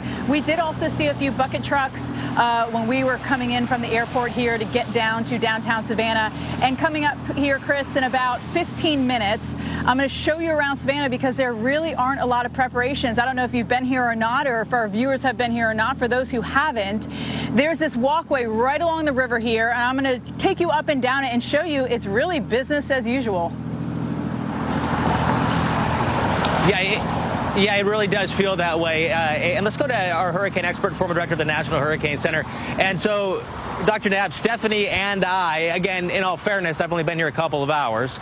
At the hotel, they know that there's a hurricane coming. But the fact that it really does feel business as usual, what are your thoughts on that? Well, in Tallahassee, that needs to change really quickly if that's the case, because people need to be planning for the possibility of some damage, some life-threatening winds, and for lengthy power outages. You know, you got to make these last preparations to get through the storm and the aftermath, and that is one of the things that people often underestimate. They feel like, well, once I get through the storm, I'll be good. What if the power's out for a long time? And remember, the track has shifted a little bit to the west relative to Tallahassee. So we already have a Category 2 hurricane, and it is starting to show more and more on the satellite imagery. Look at that the overshooting tops in the eye wall. This is still poised to yet rapidly strengthen beyond what it is right now. Could go up another 30 miles an hour potentially before coming ashore. And yes, the weather is good in Tallahassee now, but look at the winds at the buoys offshore. Look at these outer bands. Before too much longer, winds of tropical storm force will be arriving, and that's tonight. You got to get your preparations done, because overnight is when the winds of tropical storm force are probably going to start arriving in Tallahassee. So you want to go to bed tonight in your safe spot. So if you're sleeping during the night and the first tropical storm force gusts come through or sustained, you're already in your safe spot and you've already got your supplies assembled this evening. And then your friends down along the coast need to be evacuated this evening before those winds of tropical storm force arrive. There's just a little bit of time left to get out in this storm surge warning zone. And here's a really, really important point. Everybody needs to listen to this very carefully. Hurricane Center forecasts 115 miles an hour early tomorrow morning, like 2 a.m. It could get a good bit stronger than this before it makes landfall. This is not a landfall intensity forecast. Could it make a run at near 130 miles an hour, Category 4? That is possible. Damaging winds and catastrophic storm surge. Run from the water, hide from the wind. While we are engaged with our states to prepare for the path of this storm, it's critical that the people that are in the path of this storm are also prepared. And I know that the people of Florida are no stranger to storms, and I encourage all Floridians to take this storm seriously. Absolutely do need to take this storm seriously. I'm meteorologist Chris Warren here in Tallahassee, Florida, which is about 20 miles away from the Gulf of Mexico, under a hurricane warning. Hurricane conditions expected here. If you're watching in Tallahassee, make sure that everything is where it needs to be. Loose objects inside. If you can't lift it, it's tied down. You're in a safe location. Expect trees to fall around you. Plan for that and shelter for that, and go to sleep tonight for that scenario, thinking about that. Let's go now to our hurricane expert and former director of the National Hurricane Center, Dr. Rick Knabb. And Dr. Knabb, we've been talking so much about, and we should, about the storm surge, the life-threatening, possibly catastrophic, historic storm surge for some. You get the sense that maybe the message here inland is it's falling on deaf ears, perhaps? Sometimes it's hard to convince people that hurricanes are not just a coastal event, but, it's up to us to remind everybody that that's not the case and why. And we've talked about how this is not just going to be a Gulf Coast of Florida Peninsula and Panhandle event. It's not just going to be an inland event. It's going to be a southeast coast event. So when you've got a strengthening hurricane going into the northeast Gulf, this is going to affect a lot of folks in the southeastern U.S. And is moving north at 16. So, one bad thing about a faster moving storm is it's going to hold on to more of its intensity as it moves inland.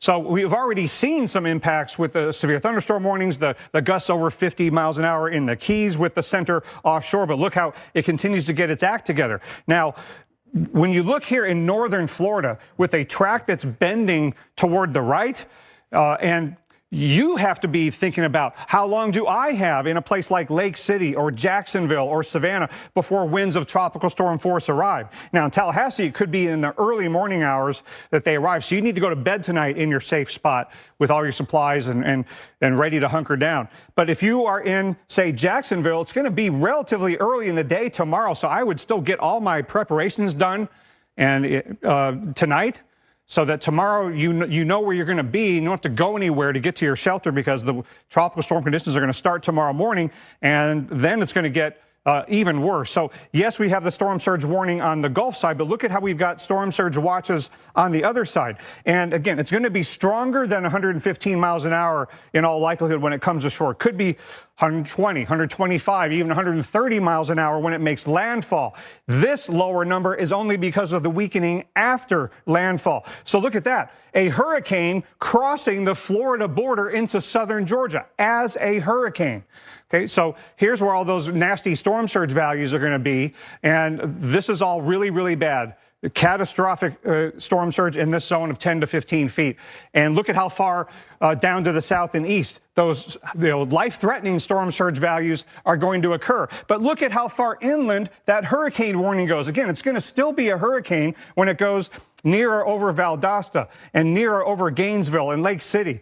And you'll be almost a hurricane when it gets to the Atlantic coastline. Could go over Savannah, near hurricane intensity, at least hurricane force gusts. And then again, this track and intensity are interdependent. A track farther to the right, it could be a little stronger than what is forecast here, but it's a pretty high confidence forecast that's going to go nearer over the southeast coast. That's why we already have tropical storm warnings that have been extended all the way along the coast to the Wilmington area, and tropical storm watches for eastern North Carolina. And look at how far inland the tropical storm conditions could occur. Here's the storm surge watch on the Georgia and South Carolina coast. This is for the possibility of life-threatening storm surge that could be 2, 3, or 4 feet of saltwater flooding above normally dry ground somewhere in this zone, that very vulnerable Georgia coastline, and we know about South Carolina. And there is a difference between what happens, on the northern Gulf Coast and, like, say, the Atlantic coastline. You have a shallow shelf. That is the big problem in the northern Gulf Coast, and that is one big concern that we have about why the storm surge is going to be as bad as it is in Appalachia Bay, because of the vulnerability of the coastline and how shallow the waters are. But not only that, you're going to have really heavy rainfall, and that in and of itself could cause flooding. So as water is trying to drain from the heavy rainfall, the storm surge is pushing it inland. So those storm surge values of 10 to 15 feet, could they be made even a little bit worse by heavy rainfall? And could that also be the case in this zone? If you're talking 2, 3, or 4 feet of saltwater flooding and you add rainfall, the freshwater flooding in a place like Savannah or Charleston could be even that much worse. But please, don't drive across any water-covered road in these inland areas from Atlanta and Charlotte southward and eastward to the coast. We've got to stay out of water and sheltered from the wind. Stay with us here on the Weather Channel.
Well, I think we could see a little bit more erosion, but beyond that, it looks like we're not going to get much more in terms of sea level rise than we would normally get in a strong nor'easter. So we're used to those out there, and I think we're really more concerned about our intercoastal area than we are really about the beachfront, but I think we should be fine.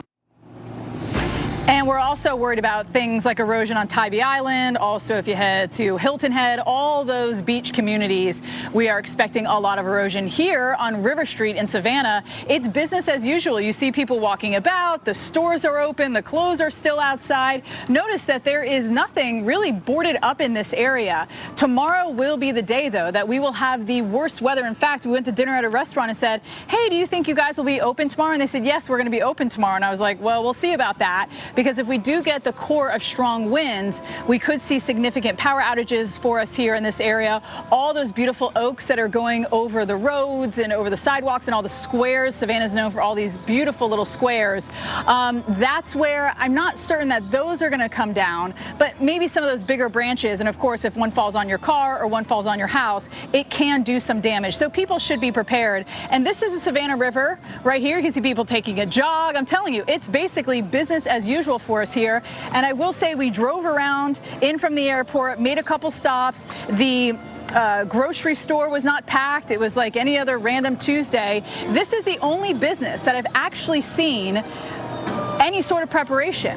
We do have some sandbags that are basically lining this side of this business, and coming up on our next block, we'll show you that the water has a long way to go before it comes up and over this area. We could see about 2 to 4 feet of surge, but here right in the River Street area, I'm not anticipating the water to come up over that wall. Maybe some flooding for us here. That could certainly be a big potential. So let's talk more about surge with our expert on all things hurricane, and that is Dr. Nab. And Dr. Nab, that 2 to foot rise, I expect it perhaps on Tybee, but I'm not certain that we're going to see that push all the way in the river and up in this area. But as you know, this area is a marsh. All those little areas that finger back could see that water rise. Yeah, and those numbers are, of course, saltwater flooding above normally dry ground. So the farther you go inland, the less it will be able to go above ground. But closer you get to the coast, those numbers could be in that 2, 3 to 4 foot range. And bays and inlets give the Atlantic Ocean inroads into places that aren't right on the beachfront. So we've got storm surge warnings up for not only the Gulf Coast of Florida, but the southeast coast as well. And this storm surge warning in the Big Bend area, Appalachia Bay area, Florida, this means business. And so much of it is going to happen outside the cone to the right of where the center comes ashore. And that is an area where you've got only a few hours left to evacuate as told by local officials, because, Steph, we could be talking about storm surge values that are in the catastrophic range, 10 to 15 feet above normally dry ground in that Big Bend area of Florida, going blocks or miles inland. And Dr. Nab, the size of the storm plays a role in the surge as well. And this is a pretty large storm, relatively speaking. This is not like a tiny Hurricane Charlie or anything like that. It's a large mammoth storm. It is, and you combine a strengthening storm that is not just a point on the map, it's large like you say, and it's going into this concave-shaped coastline in the northeastern Gulf, and how shallow the water is for a long distance away from the beachfront. That combination of factors is why this is going to be such a devastating, catastrophic storm surge event. You're going to get some surge on your side, but not nearly as bad as we're going to get here in the Gulf of Mexico. Thank you so much, Stephanie, in Savannah, Georgia, where they need to get ready for a tropical storm wind and water event. So the storm surge potential that we've got in the northeastern Gulf of Mexico could be catastrophic, especially in a place like Cedar Key. This is going to be potentially very, very devastating, because you have the potential for storm surge in all kinds of areas around it. But this is the zone where you're going to have the maximum onshore push into one of the most vulnerable coastlines in all of the country. And there still will be some storm surge problems all the way down into Tampa Bay. But the problem in a place like Cedar Key is going to be how exposed and vulnerable you are and low-lying you are. I mean, this is an island, but look at how far inland the evacuation zones go, because in this particular case, saltwater flooding could extend that far inland. So a place like Bronson is where they have put some pet-friendly shelters, some special needs shelters, but this is what it could look like on Cedar Key if you get that 3, 6, 9 feet, 10 to 15 feet of saltwater flooding above normally dry ground. You got to get out. This is Storm Center, and for so many cities along Florida's Gulf Coast, Florida's East Coast, in fact, all the way to Georgia and the Carolinas, time is running out. In fact, in some areas of Florida, time is just about out. A few hours left as the sun goes down. It will be too late, to the point where you need to be ready. Overnight tonight into tomorrow will be a much, much different day. I'm meteorologist Chris Warren here in Florida's state capital, Tallahassee. A storm, a hurricane that some have never seen. In fact, nobody here has seen what is expected here in Appalachia Bay. The Big Bend, Florida's Big Bend, is going to be seeing a hurricane again that is historic. The potential for catastrophic storm surge is there. Want to go now one state north in the cone?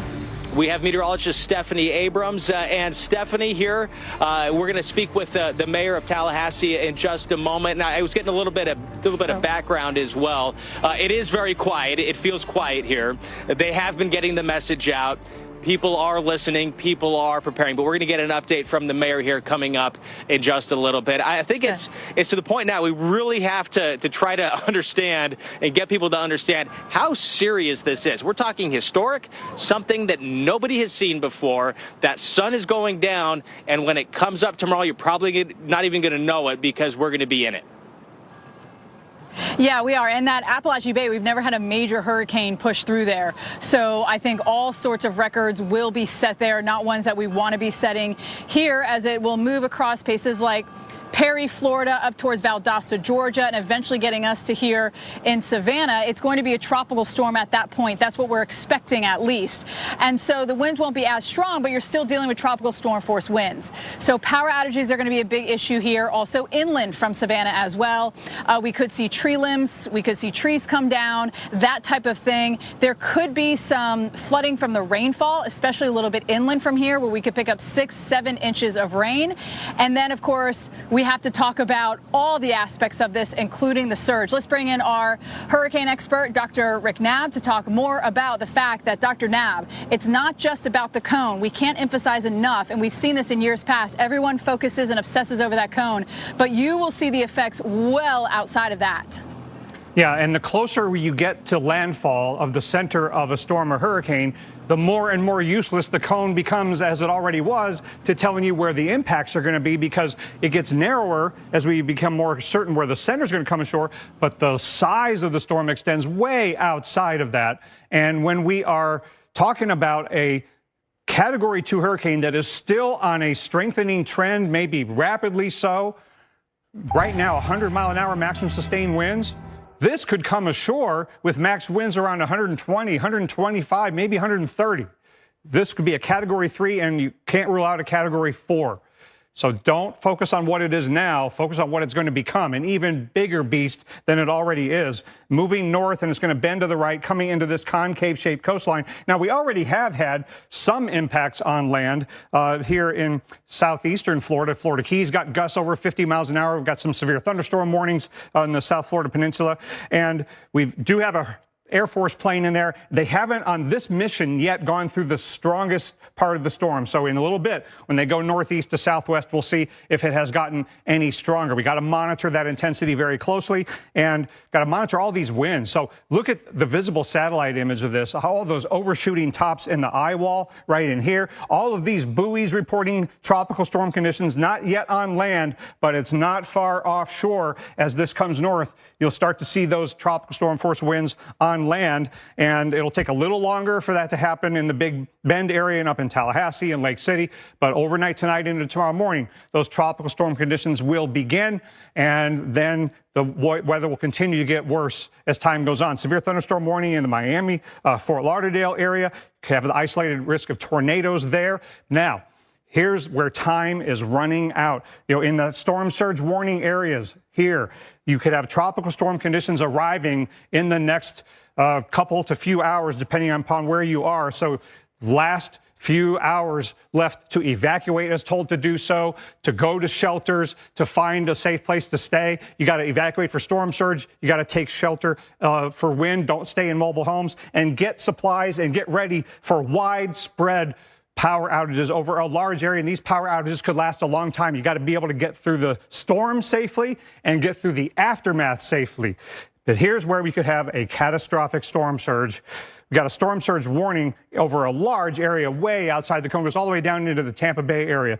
And again, this is the forecast for 2 a.m. overnight tonight, but that is not the landfall intensity. It's going to be higher in all likelihood, 120, 125, 130, all within the realm of possibility. And here is where we are expecting catastrophic storm surge and life-threatening storm surge surrounding that. So, don't sleep on this, even if you're not right there in the eastern part of Appalachia Bay, but this is where you absolutely have to get out ASAP. And then even down into the Tampa Bay area, Chris, we have not lowered the storm surge flooding numbers for the Tampa Bay area, 4 to 6 feet. Those zones that were told to evacuate, they got to go too, Chris. And again, Dr. Knapp, we've been talking about the fact that this is not a hurricane that ends at the beach. It is going to go inland, and it could go inland and stay a hurricane. In fact, where we are right now, here in the state's capital of Florida, a hurricane warning is in place right now. I want to go to Tallahassee Mayor John Daly. And Mr. Mayor, we're looking at a hurricane warning. The National Weather Service using strong language saying nobody has seen anything like this. There's nothing to compare it to. What's the message? What has been the message to people here in Tallahassee? Well, Chris, you're absolutely correct. The National Hurricane Center has said since that this is going to be a storm of historic proportion and that we're going to have sustained winds that we've never seen before in the history of the city. So it just reemphasizes the message that we've been communicating to the citizens of, hey, we got to be prepared. And as you said earlier, time is running out. But I think that the citizens of Tallahassee and the greater area have been listening and paying attention. They have been steadily going to the stores, getting their gas, checking on their neighbors, checking on their families, and we're prepared for the storm. All right. So, you know, as meteorologists in the National Hurricane Center, we can predict the weather. We can't predict how people are going to respond, but we can, and from a government leadership standpoint, there are things you can do. What have you done here ahead of the storm? So from a government perspective, we have been working for the past week, day in and day out, to make sure that we are ready to respond to whatever the hurricane brings to our community. We've got mutual aid agreements of electric crews coming in. Our way is Nebraska, Oklahoma, Ohio, Louisiana, and we have doubled the force of our workforce to be able to restore the electric utility. We've been clearing out our sewer lines, clearing out our stormwater lines, making sure that all of our systems are working properly, while also communicating to the residents of, hey, now is the time to get prepared. Now is the time to check on your neighbors. Put your plan in motion so that we can get through this together. Mayor, you know this city. You know the strengths of the city. I imagine you know the weaknesses of the city. As the storm gets going tonight, and it's going, these hours are going to seem like triple hours, I would imagine. What are you most concerned about? What's your thought? What might make it a little bit harder for you to sleep tonight, aside from the weather? Well, as you stand in beautiful downtown Tallahassee and look at these live oaks, you could probably tell that one of our greatest concerns is that trees and power lines do not mix. And Tallahassee is a Tree City, USA. We have the largest canopy of any municipality our size that's under trees. And so obviously that's going to impact our infrastructure. We are expecting damage. We are communicating to the folks, hey, we are going to sustain some damage. Let's be patient. Let's let the great men and women of the city of Tallahassee and respective crews work hard to restore the power. But yes, our concern are obviously the trees and the power lines. What's the biggest mistake any single individual can make? Well, I think when the storm is over, many times we want to go out and assess the damage ourselves. You want to check out your yard, but you want to check out your neighborhood. And what we remind people all the time is, hey, it's still a very dangerous situation. You could have live wires down, you could have trees down in the roads, power poles in the roads. So it's important that we give the government time to go in, clear the right-of-way, clear the streets, restore the power. Just everybody stay calm, stay at home. If you need assistance, call for assistance. But other than that, let's let the professionals do their job and put the city back together. All right, Mr. Mayor, thank you so much for your time. We appreciate it, and best of luck to you and the city going forward. Want to go back now one state north in the Cone. Stephanie Abrams joining us from Savannah. And Stephanie, again, where we are here in Tallahassee, historic, sustained winds that have never been recorded here in Tallahassee. And this is a storm that there's high probability somewhere in Florida, possibly here, the town's going to look different. And trees that have been around for generations might not be standing or might not look the same anymore. And you want to look back and think about what happened in Maui, right? With the banyan tree and the hope that it has now. But just a reminder of how trees have such because they span, I think, generations, they have a special place in a lot of people's hearts, right? And this gorgeous city here, but they can also be, they can also be so dangerous. And I know Savannah is very similar that way. Yeah, it is. We have those beautiful oaks that stretch over the roads, over people's homes. They provide shade. And as you mentioned, sometimes they've been standing there for 100 years or more. And I actually just spoke to some residents here and I said, you know, it seems like business as usual. I haven't seen any preparations. And she's like, normally we'd be doing that. We have a generator, so we're not worried about that. But you still have to be sure about the tree limbs that could slice through your house or fall on your car. I think that will be one of the biggest issues here will be the power outages and any of those trees as we anticipate it to be a tropical storm as it's swept over this area. And today it has been muggy, as you would expect in Savannah, but we've had some cloud cover. And so that's kept things a little bit on the cooler side, frankly. But as we head into tomorrow, especially afternoon into the evening, that's when we will get at the worst here into coastal Georgia. And it's not just Savannah, it's points inland as well. Also head up into South and North Carolina too. Winds 40, 50, 60, even gusting to 70 miles an hour at times. And that heavy rain. So flooding could be an issue for us here. The last time we saw, major issues was back in Matthew when we had that onshore push that pushed some of this water up into these areas. But I think that flooding will be a big concern unless you're on things like Hilton Head Island or Tybee Island. Obviously, you're going to get that overwash on those areas. But we're, of course, a little bit inland here up the Savannah River. Power outages are going to be a big time problem. We did see some trucks standing by with the buckets ready to come in and fix the power as soon as they possibly can. But you have to wait for those winds to die down. I want to talk more about the surge and bring back Chris and also Dr. Nab. And Dr. Nab, earlier you kept talking about the slope. And I know that, we're trying to prepare our viewers, but we also want to teach them a thing or two. And I wanted to bring up bathymetry because that is the slope of the ocean floor, and talk about how it's really a lot different there in kind of the west coast of Florida, the Gulf, versus, say, South Florida, where the bathymetry, it doesn't go out. You can't walk out for miles and miles. It cuts off pretty sharply and goes pretty deep. Yeah, it absolutely does. So you take the same hurricane and you put it in a different location, a coastline, you're going to get a different outcome. So that is what makes this part of the Gulf of Mexico so vulnerable to storm surge. Not just the fact that you're going to have a Cat 2 strengthening into a 3 or maybe a 4 coming in this direction, but also the concave shape of the coastline, and then all of these bays that can catch the water. And then you have to factor in that the beach, when you stand at the beach and then you go out into the water stays relatively shallow for a long way.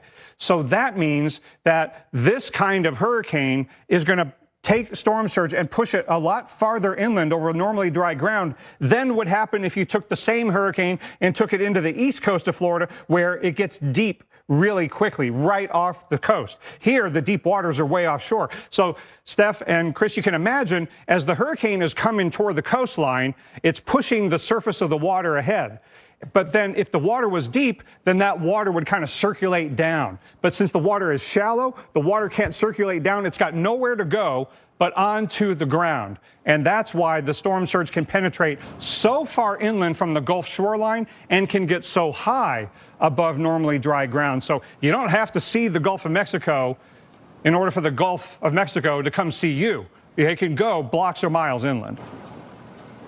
Yeah, blocks or miles, Dr. Nab, yes. Inland. Let's talk about the wild cards there, because like you said, if you don't see the ocean and you're a mile away from it, like you have to get in your car to go to the ocean, but it's the storm surge. It's that salt water that can get up and get to your home.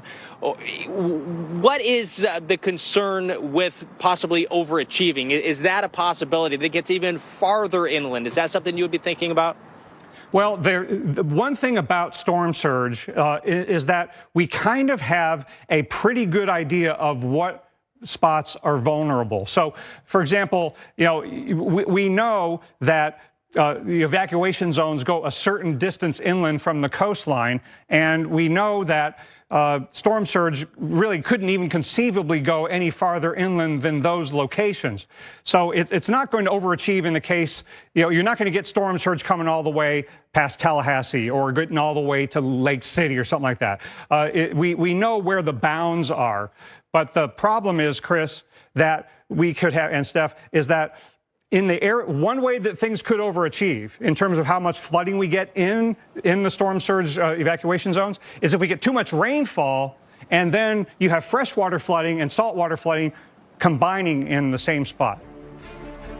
Not to mention the high tide on top of that. We are going to cover it all when we continue here on the Weather Channel. We've got all aspects of this storm covered from you, from Florida to the Carolinas and beyond.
The Weather Channel, now available to everyone. This is epic.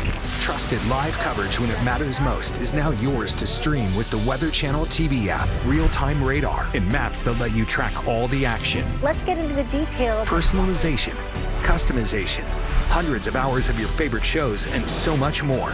There's never been a better way for everyone to watch the Weather Channel. Available now on these platforms. Download now to start your free 7-day trial.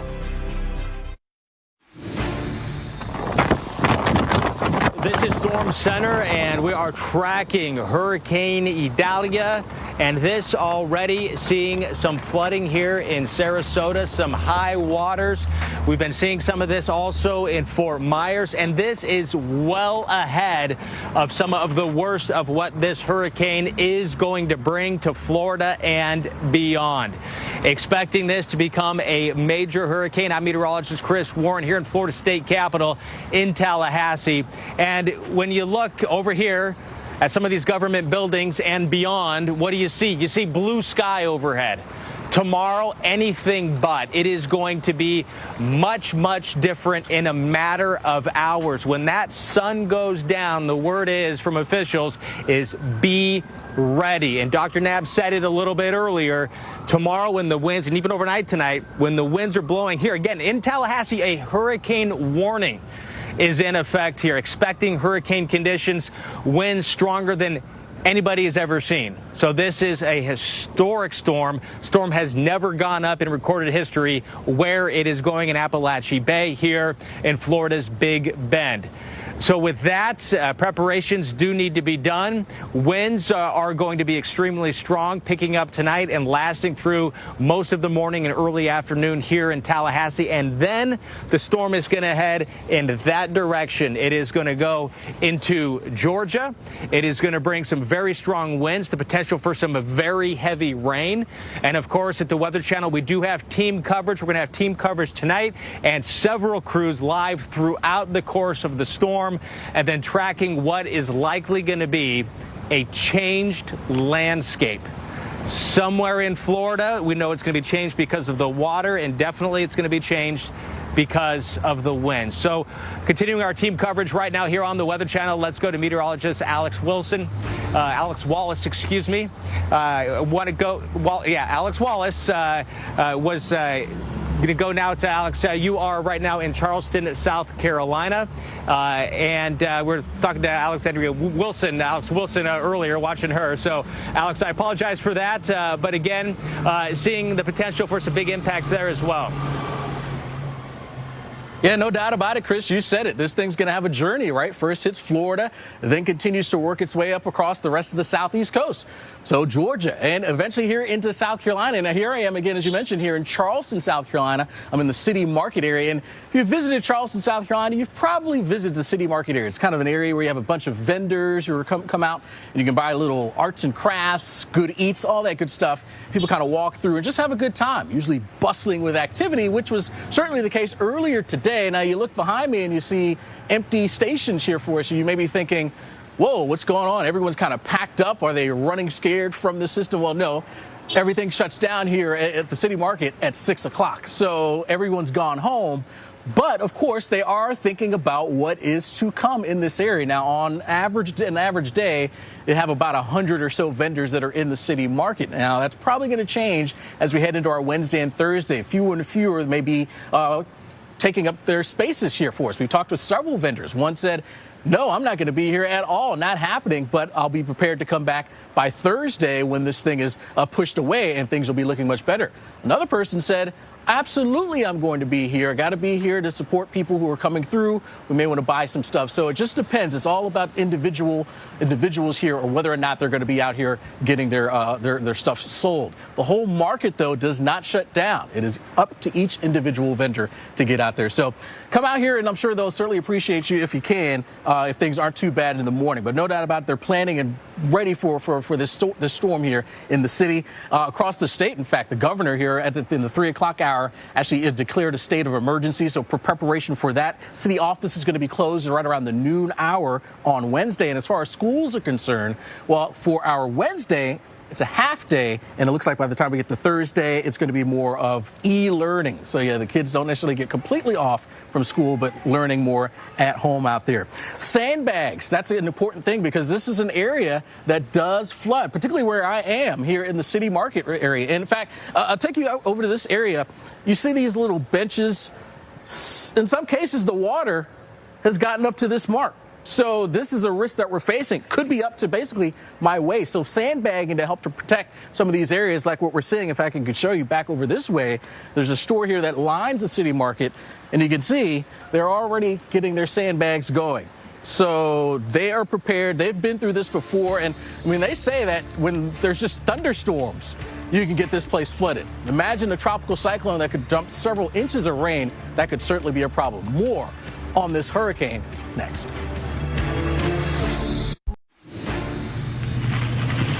Right now on the Weather Channel, seeing some strong winds and heavy rain even in South Florida as Hurricane Idalia continues to make its move through the Gulf of Mexico, heading north to Florida's Big Bend and then beyond.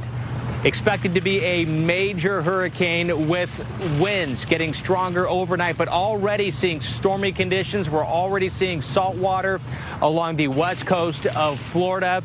And the threats, both from water, freshwater flooding, saltwater flooding, and winds will extend from the coast, several counties, even several states inland. You are watching the Weather Channel. We do have live team coverage for you, taking you through this. For some, will be a historic hurricane, including here in Tallahassee.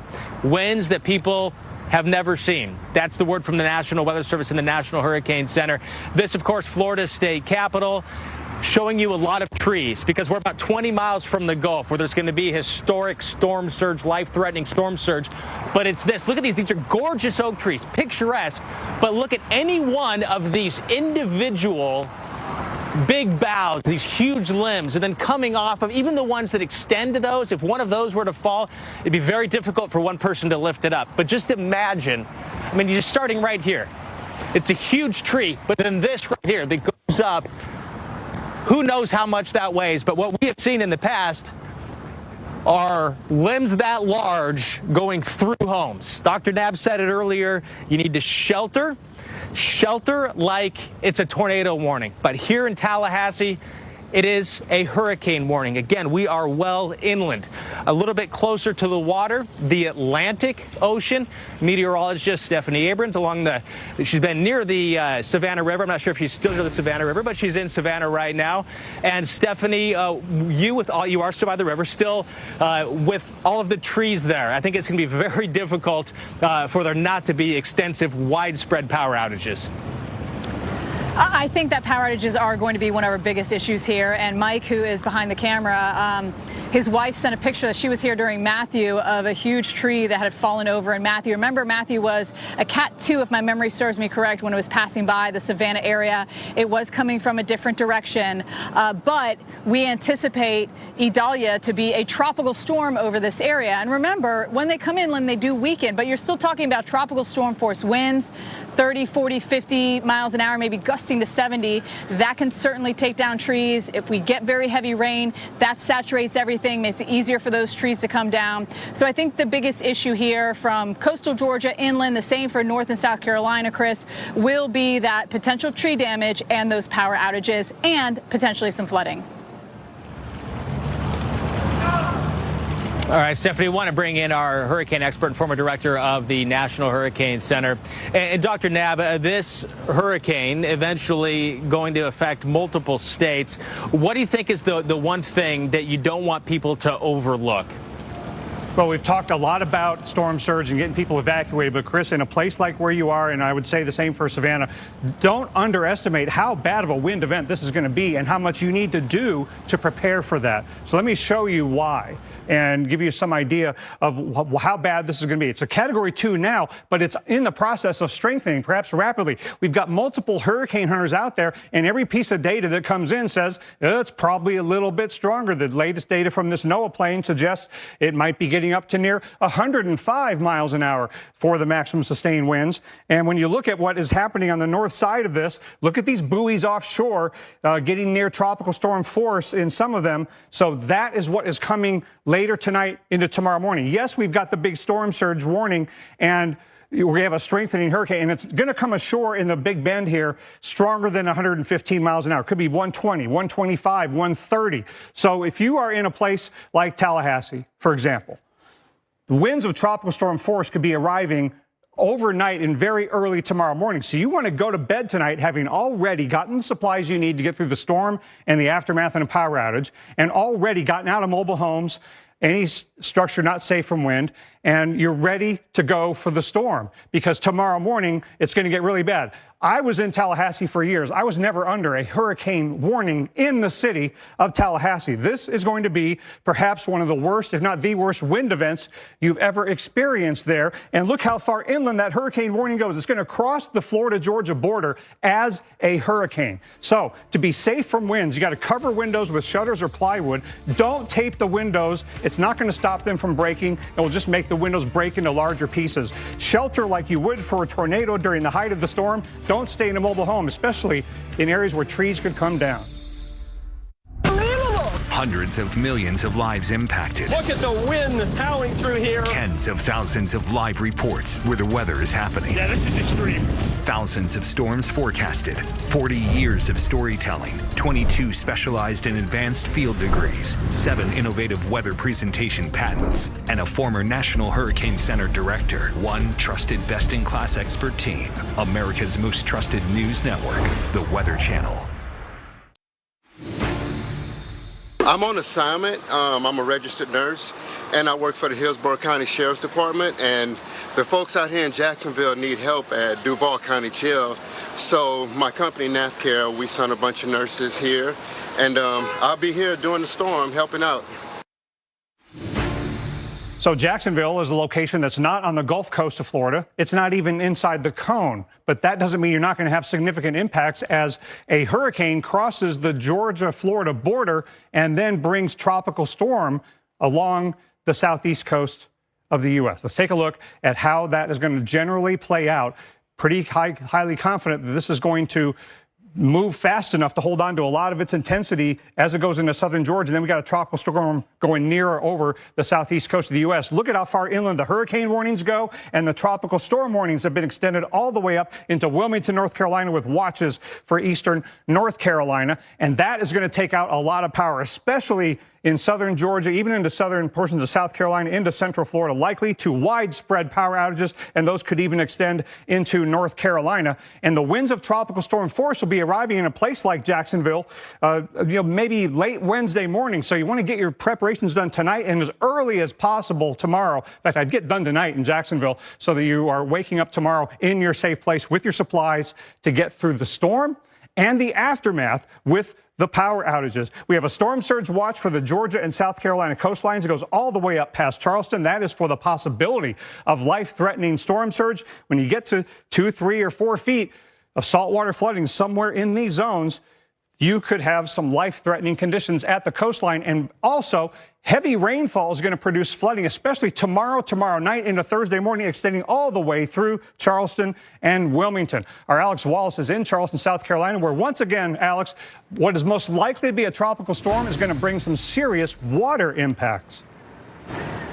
Yeah, Dr. Nab, no doubt watching out how this all plays out for areas here along the South Carolina coast. Here I am in Charleston, South Carolina. I want to bring in the mayor, John Tecklenburg, here to joins us now to talk a bit more about how the city is preparing for what is now a hurricane. By the time it gets here, probably a tropical storm, but still got to prepare. How's the city doing? Well, thank you, Alex. Welcome to beautiful, historic Charleston. We're getting ready for what we think will be a serious tropical storm. And one reason we're very concerned about it is the confluence of it coming right along high tide, a spring tide, if you will. Actually, it's a blue moon tide, which means it's the second time this month of August that we've had a spring tide. So if it comes just at that time of a high tide with a lot of rain and the wind, it will have some flooding impact. So what we're doing to get ready, we're cleaning out drains. We've lowered lakes. We're putting some pumps in place. We'll be closing off those streets that we know will be flooding at an early time tomorrow evening. But most of all, we're urging all our citizens, because we expect this to pass through tomorrow night, is just stay home and stay safe. Don't put our first responders at risk, and everything's going to be lovely on Thursday afternoon. That is no doubt the hope for sure. And when it comes to, you said, the city folks who are trying to make sure people are, safe, how much crew do you have on hand to handle the situation that may arise? Well, we have all our first responders, and they go to 12-hour shifts, which means we have more personnel on staff at any given time. We have high water rescue vehicles operated by our fire department. All of our public service workers are either on duty or on call. So we'll be fully prepared to take whatever comes. We prepare for the worst, but we're hoping for the best. Absolutely. And of course, Charleston, South Carolina, as you mentioned, beautiful city. Lots of folks, millions come every year. Summer is the big time. We have the Labor Day weekend that's coming up.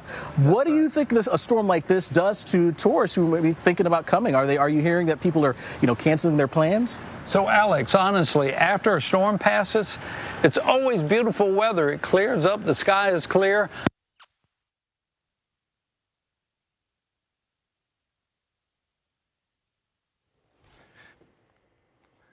Well, we're having some trouble with the audio with talking to the mayor of South Carolina, but making some very, very important points about how you have to actually, prepare ahead of time for the impacts of a tropical storm. And again, Charleston is under a tropical storm warning for a system that is in the Gulf of Mexico and is going to come from land, basically. Look at that. You got hurricane warnings that go into southern Georgia, and then the tropical storm warning goes northeastward from there. So this isn't the kind of track you see very often, but that is the case. And the intensity that it reaches in the Gulf of Mexico is highly relevant to what happens in a place like Charleston, because as it comes ashore tomorrow morning, say as a high-end Cat 3 or maybe a Cat 4 in the 120, 125, 130 mile an hour range, that's all possible. That, along with the relatively quick forward speed, is going to allow it to hang on to a lot of its intensity even while it is crossing over land. Now, the fast motion is good in the sense that that will lessen the duration of the wind and the storm surge and the rainfall, but we could still have a combination of factors, including what could be some lengthy power outages, even all the way into North Carolina. Before my doctor... It's unbelievable! Hundreds of millions of lives impacted. Look at the wind howling through here. Thousands of storms forecasted. 40 years of storytelling. And a former National Hurricane Center director. One trusted best-in-class expert team. America's most trusted news network. The Weather Channel.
And we are already seeing that water push ashore here in the Fort Myers area. It's not just that center, that eye wall. Yes, the eye wall is most dangerous, but it's this massive circulation going around it. And that push of water is already coming into southwest Florida. It will continue to drag all the way up the west coast there of Florida and then eventually come in, it looks like, in the Big Bend, which is the area in Appalachia Bay where we've never had a major hurricane, which is Cat 3 or higher, make landfall in that area. And this is where we expect that 10, 11, and 12, maybe 15-foot surge when all is said and done with this system. So those areas are evacuating. They're preparing. As the storm races across Florida into Georgia, it will eventually get to us here in Savannah, Georgia, where we're expecting it to be maybe Cat 1 tropical storm force strength.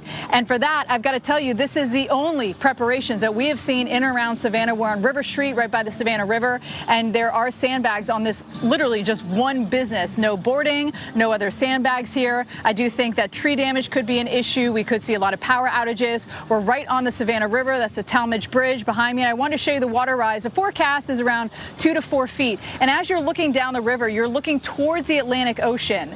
And so what we would need in order to see our biggest rise is an east wind, which we will get at, you know, a particular part of time with this storm. But notice we do have a couple feet. The water can come up before we see it go over the wall here and into the parking lot. We did have flooding from Irma, believe it or not, which was nowhere near this area. It came up the west coast of Florida. But again, because of that huge circulation, it pulled the water with that east wind into Georgia. Also Matthew, we saw a lot of issues with flooding here too because of that east wind that comes in. And then on top of that, Dr. Nab, I was looking at our tides. Our high tide does occur tomorrow night just after 8 p.m. I can't remember the exact time, but I do know it was after 8 p.m., which is when we'll be feeling this. But again, where exactly will the winds be at that time will make or break us.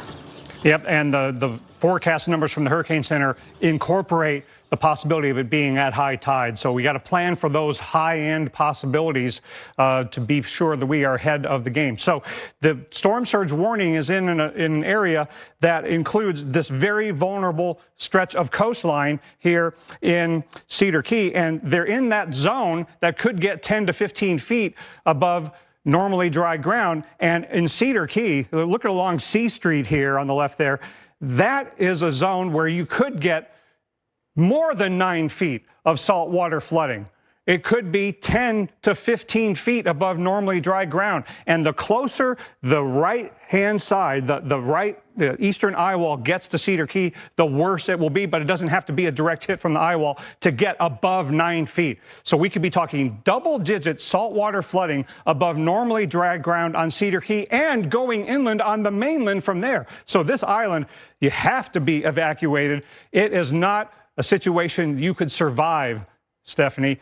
People in Cedar Key, you can't be there. The only way to ensure you're going to survive storm surge like that when it's catastrophic is to not be there when it happens. Got just a few hours left to get out. And a lot of people think, oh, hurricane, tropical storm, it's a coastal thing. I'm inland. I don't have to worry. No big deal. And that is not the case. We have seen so many instances. And Dr. Nab, I've seen storms go all the way into Ohio and cause tremendous flooding and all sorts of mudslides and whatnot. Yeah, so think of what could happen in inland areas in the southeast U.S. when a major hurricane is coming ashore and it's moving along at a pretty good clip. So it's not going to lose much of its intensity as it moves over northern Florida and southern Georgia and be going near the coastline as a tropical storm. And it could be stronger than this if it spends a little more time on the right-hand side of the cone and regains some intensity over the Gulf Stream. So this could be a very serious inland wind event. The hurricane warnings go all the way past the Georgia-Florida border into Valdosta. And look at how far inland and far up the east coast of the U.S.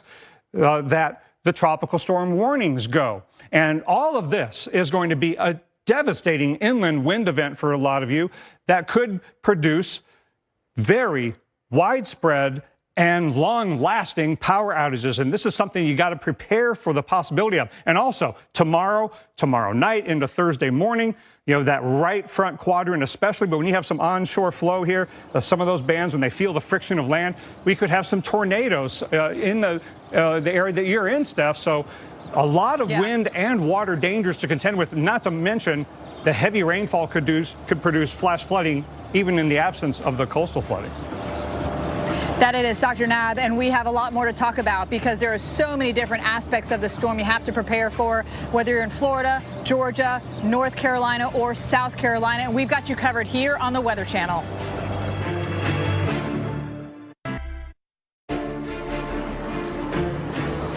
This is Storm Center. You are watching the Weather Channel right now, and the Weather Channel is watching Florida for some serious and dangerous impacts associated with what is expected to be a major hurricane. Idalia expected to make landfall during the morning hours tomorrow, but the conditions are going to go downhill in a big way. Hurricane Idalia is going to bring with it life-threatening storm surge, life-threatening winds well away from the coast, and potentially catastrophic impacts from the water at the immediate coast. A historic storm for many in Florida's Big Bend. I'm meteorologist Chris Warren, and that is where I'm reporting from live right now in Florida's state capital of Tallahassee, a beautiful city with a lot of trees that unfortunately are going to take a big hit tomorrow. Another beautiful city with a lot of big trees that's going to take a big hit tomorrow,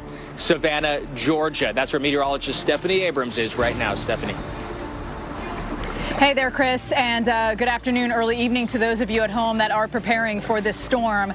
Though it is making landfall there in the Big Bend of Florida, essentially, as this storm goes through Perry, Florida, Valdosta, Georgia, it is still anticipated to be a very intense hurricane.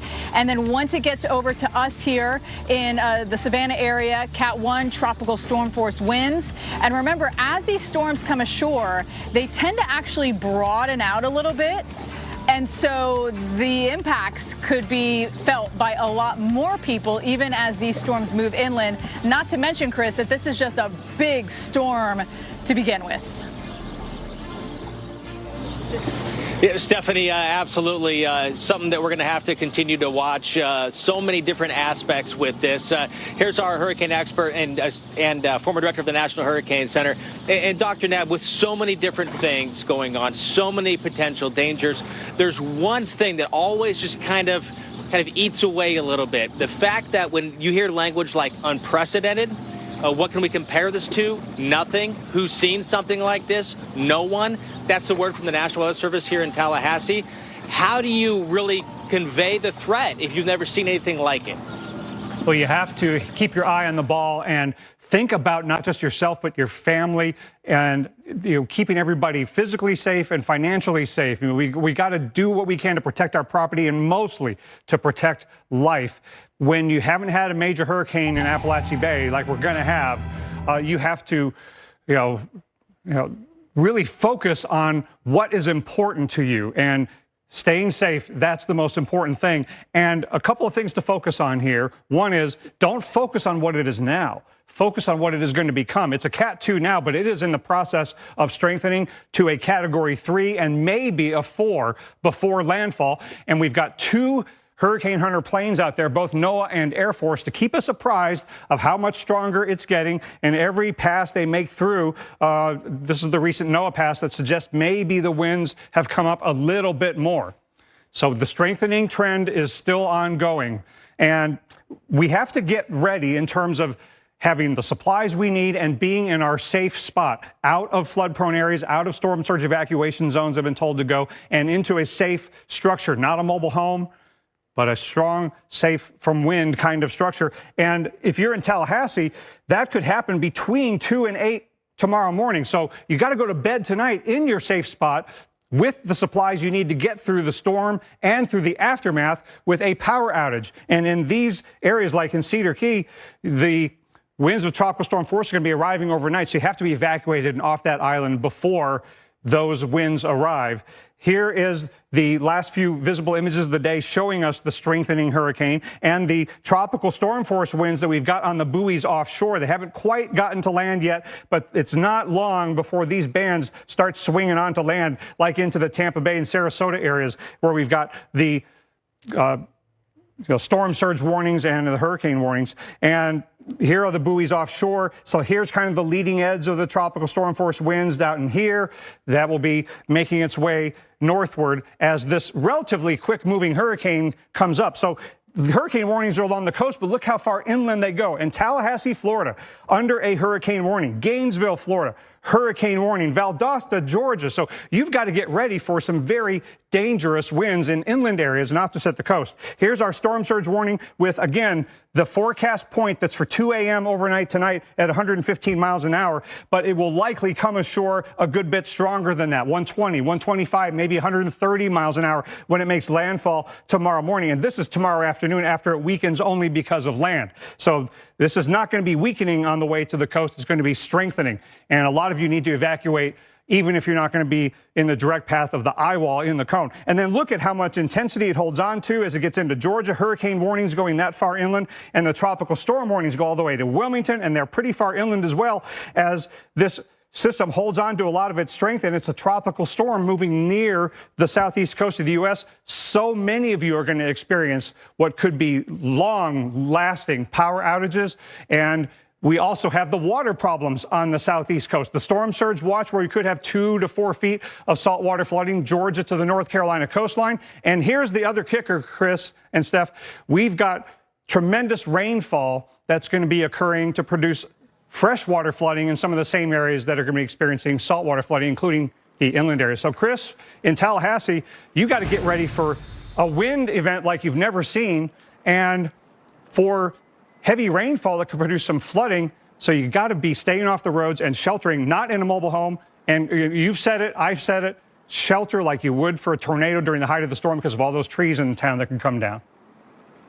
And Dr. Knapp, some of the people that are seeking shelter here are people who have evacuated. About 20 to 30 miles south of here is where the storm is expected to go and bring historic amount of water up. So with that in mind, joining us right now, Chuck and Wendy Bush, you guys did evacuate. We did. You live just south of here. Tell us your story and what made you decide. What was it? Well, it was kind of coverage on the Weather Channel telling us how big the storm surge was going to be, but we are literally on the Appalachia Bay, and our bottom level had 3 feet of water in it from Hurricane Michael, and so with what's coming up, we felt like it was time to pack that up, move the boat and everything to higher ground, and leave. What's it like, Wendy, having to leave your home, knowing that Michael was a few counties to the west? This could be a direct hit. What's it like? I mean, what's it like having to evacuate? It was a lot of work. It was a lot of work packing up. So we're just glad to be out of there. So we're scared to see what is going to come. Okay. And you did show me a picture, yes. And it's at a condo. Your main residence is on the second floor. Second floor. So talk about what you did down below and what the plan is. We packed up the entire garage into a U-Haul truck. We weren't going to do it originally, and then yesterday we decided to go ahead and rent a truck and pack up everything in the garage and move it to higher ground. Our fear is, did we move it to high enough ground?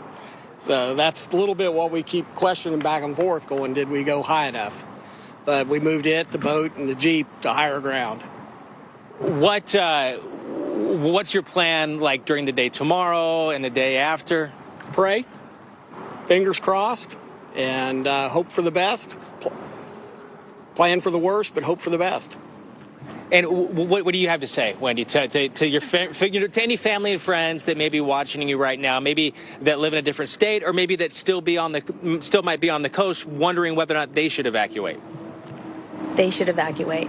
They should. Right. And everybody left. Everybody that lives in our condo complex, they left. We were the last to get out. So that's because you're doing a lot of packing, right? We were doing a lot of packing. We did. So, and we hope to go home tomorrow. So we'll just see. Okay. Yeah. See where power is. That'll be the question, too. That is a big question, absolutely. Wendy and Chuck, thank you so much. Really do appreciate it. Hoping for the best. Thank you guys for your coverage. You bet. Really appreciate it. And Stephanie, that's one story, right? That is a couple that they're up. You know, they took them about 45 minutes to get here, and now they're going to wait it out in a big storm here, but it's just their property. They don't know what they're going to be getting back to. And that's really the story with a lot of people, especially there along that Appalachia Bay. Here into Savannah, we've heard all sorts of stories. I saw a story on social media. Someone got married in Gainesville. They're here for their honeymoon. We ran into another family who said, oh, we're supposed to go to Hilton Head Island tomorrow. And I'm like, yeah, let's not drive to Hilton Head tomorrow. Let's just stay here. And so really no one should be on the move tomorrow, because though it will be a Cat 1 tropical storm over our area, that can still take down trees, that can still take out power that can still do damage. We could still see flooding rain, and we're going to talk about that water rise in a minute. Today we've seen some on and off showers. Don't forget, this is getting scooped up by a big trough, a big front that's coming through. So we have that combining going along the East Coast for us. It will be arriving tomorrow, really afternoon, evening is when we'll get the worst here into coastal Georgia and also into the Carolinas. Winds 30, 40, 50, 60 miles an hour, could gust higher than that. And of course, with that push of water, you're looking at the Savannah River behind me. That goes right out to the Atlantic. And so if you get an east wind, that pushes the water up the river, and that's when we could see flooding. We did see flooding here on River Street, both with Irma and with Matthew. Matthew, I think, was a Cat 2 off the coast, but it had that east flow. Irma went up the west coast of Florida in the other direction, but because it was such a big circulation, it pulled in that surge. So you've got to keep these things all in mind. So it looks like tomorrow evening is when we will see the heaviest of rain, the strongest of winds. But remember, this is a large storm. It's not a teeny little thing. So it's going to affect us here in coastal Georgia, also inland as well. And we could see some of that heavier rain, 4 or 5, maybe 6, 7 inches of rain. The one good thing we have going for us is that it is moving at a pretty decently fast clip. I've seen storms, was it Francis back in 04? Was it Francis or the other one? It was going literally, I think, at like 2 miles an hour, just to give you some perspective. This one's going at 16 miles an hour. And as you can see, the boats are still going up and down the Savannah River, and you can hear them quite loudly. We had a huge barge that came behind us. I see more of them that are coming down the river here. But power outages, I think, will be one of the biggest problems for us. But to talk more about that surge and who's going to see the worst of it, I want to bring Chris back in. I want to bring Dr. Nab back in. And Dr. Nab, you know, we will get an east flow at some point here, pushing water up the Savannah River. Tybee, obviously, we'll see that overwash as we do with all these barrier islands, Hilton Head, these areas. And the water rise here, 2 to 4 feet. And of course, that does include that high tide. Gotta love live TV. What are your thoughts will that east wind be pushing in the water long enough to see that significant rise here in Savannah? Yeah, if by significant we're talking about at least about 3 feet of saltwater flooding above normally dry ground, and that's where we decide is the life-threatening threshold, then yeah, I think that is significant, and I think this storm is going to be fully capable of doing that. But it isn't going to be the kind of surge that we're going to see on the Big Bend and Gulf Coast side, because it's going to be much stronger as it comes ashore here, and this is a much more vulnerable stretch of coastline, and the time is of the essence here in the storm surge warning area, because you've got to be evacuated, according to what local officials are saying, by the time winds of tropical storm force arrive. And in a place like Cedar Key, roughly speaking, that'll be about 2 a.m. It could be a little sooner. You got to get out. You should be out already. But if you haven't, got to get out ASAP, because we got to get there to our safe place before the winds of tropical storm force arrive. And Cedar Key had a 6-foot water rise above normally dry ground in Hermine in 2016, and that's the highest they've ever gotten. We could get more than double that in this event, especially in this zone where we got 10 to 15 feet. We're talking about a catastrophic storm surge, but Chris and Steph, we can't sleep on the areas that are adjacent to this worst impacted area, because all the way down to Tampa Bay, we could get 4 to 6 feet above normally dry ground. But look how far inland from Cedar Key these evacuation zones go in the Big Bend area. Another example of how this is not just going to be a beachfront problem. You know, we've got storm surge problems that go blocks to miles inland.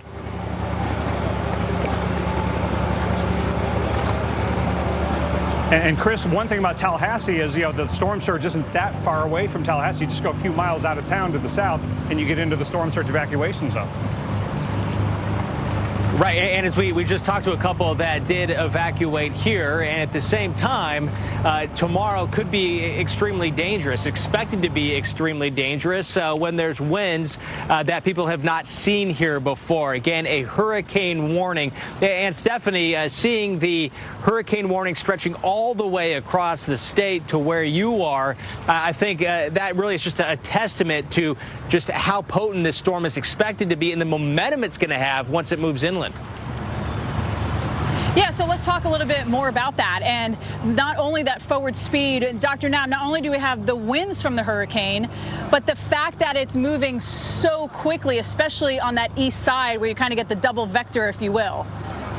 So the forward speed of a tropical storm or hurricane often has good and bad about it. The good news, as you talked about the fast-moving storms, it lessens the duration, but it enables it to hold on to more of its intensity after coming ashore on the Gulf side of Florida. So it's going to be a strong enough storm to produce the storm surge on the southeastern coast of the U.S. We got the storm surge watches, and we got the area that could get 2, 3, 4 feet of saltwater flooding. So a tropical storm moving in this direction is fully capable of producing these kinds of impacts. And also, in both the Gulf side and the Atlantic side of this storm surge event, we're going to have heavy rainfall that could produce freshwater flooding, and that water is trying to drain out to the Gulf or to the ocean. You could have the combination of saltwater flooding and freshwater flooding in the same spot. Wendy's new breakfast 2 for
You can't stop a force of nature. This hurricane season, rely on one of your own. It's a fact. No other news network out there is trusted more than the Weather Channel. This is epic. Trusted to give you every advantage before the storm. Trusted to be there where and when you need us. Trusted to bring you every angle of the storm using landfall cams on our streaming TV app. Absolutely unbelievable. Because America doesn't trust hurricane season to just anyone. If you do choose to stay in one of the evacuation zones, first responders will not be able to get you until after the storm has passed. That's right, they're not going to be able to get there till after the storm has passed. So please make decisions that are best for you and for your family. And making those decisions, it is crucial to listen to your leaders. Listen to government leaders. If someone says that you are in an evacuation zone and you need to evacuate, that is what you must do and hope for the best. Hopefully everything is fine. But in this case, the stakes are high. Even if it seems like the risk might be low, the stakes are very high. Dr. Knabb, former director of the National Hurricane Center and our hurricane expert, Brandon Kelly, a local resident over here, just came up and said, hey, what's the deal? My app says tomorrow we're looking at 25, 30-mile-an-hour winds here in Tallahassee, and we're looking at a hurricane warning and unprecedented winds, right? I mean, he's like, no, I trust you guys. I trust the people. But I mean, what I'm trying to say is you got to listen to your officials and not try to find other sources, because it might not be spot on. Yeah, got to be the trusted source, and that's what we are here at the Weather Channel, and we will definitely support the Weather Service in saying, hurricane warning, this is going to be a significant wind event for the Tallahassee area, and you've got a strengthening hurricane. This is already a Category 2, and it's getting stronger. And you can't focus on what it is now. It's what it's going to be. Maybe at the 8 p.m. intermediate advisory, the winds might be up to 105. The aircraft data suggests that may be the case. And you've got to prepare tonight, because the winds in a place like Tallahassee will become tropical storm force, maybe sustained before maybe you get up in the morning. So you have to have your supplies and be in a safe spot. Mobile homes are not a good idea. And during the height of the storm, you got to shelter like you would for a tornado because of all the trees in the area. So we've got tropical storm force winds probably in this band. Won't be long before it's getting to the west coast of central Florida, and the buoys, the winds are coming up, getting close to tropical storm force offshore there. And again, it's so critical to be getting ready tonight, because things are going to go downhill overnight, and this hurricane warning. Look how far inland it goes as well. So it's going to be a dangerous wind event at the coast and inland. Jeff? All right, thank you, Dr. Nab. And, well, obviously hurricane season now in full swing, and those in hurricane-prone areas know how important it is to be prepared before, during, and after the storm. Meteorologist Reynolds Wolf talks with one lifelong Florida resident who decided to install a standby generator. Definitely a good idea. And he did it just in the nick of time.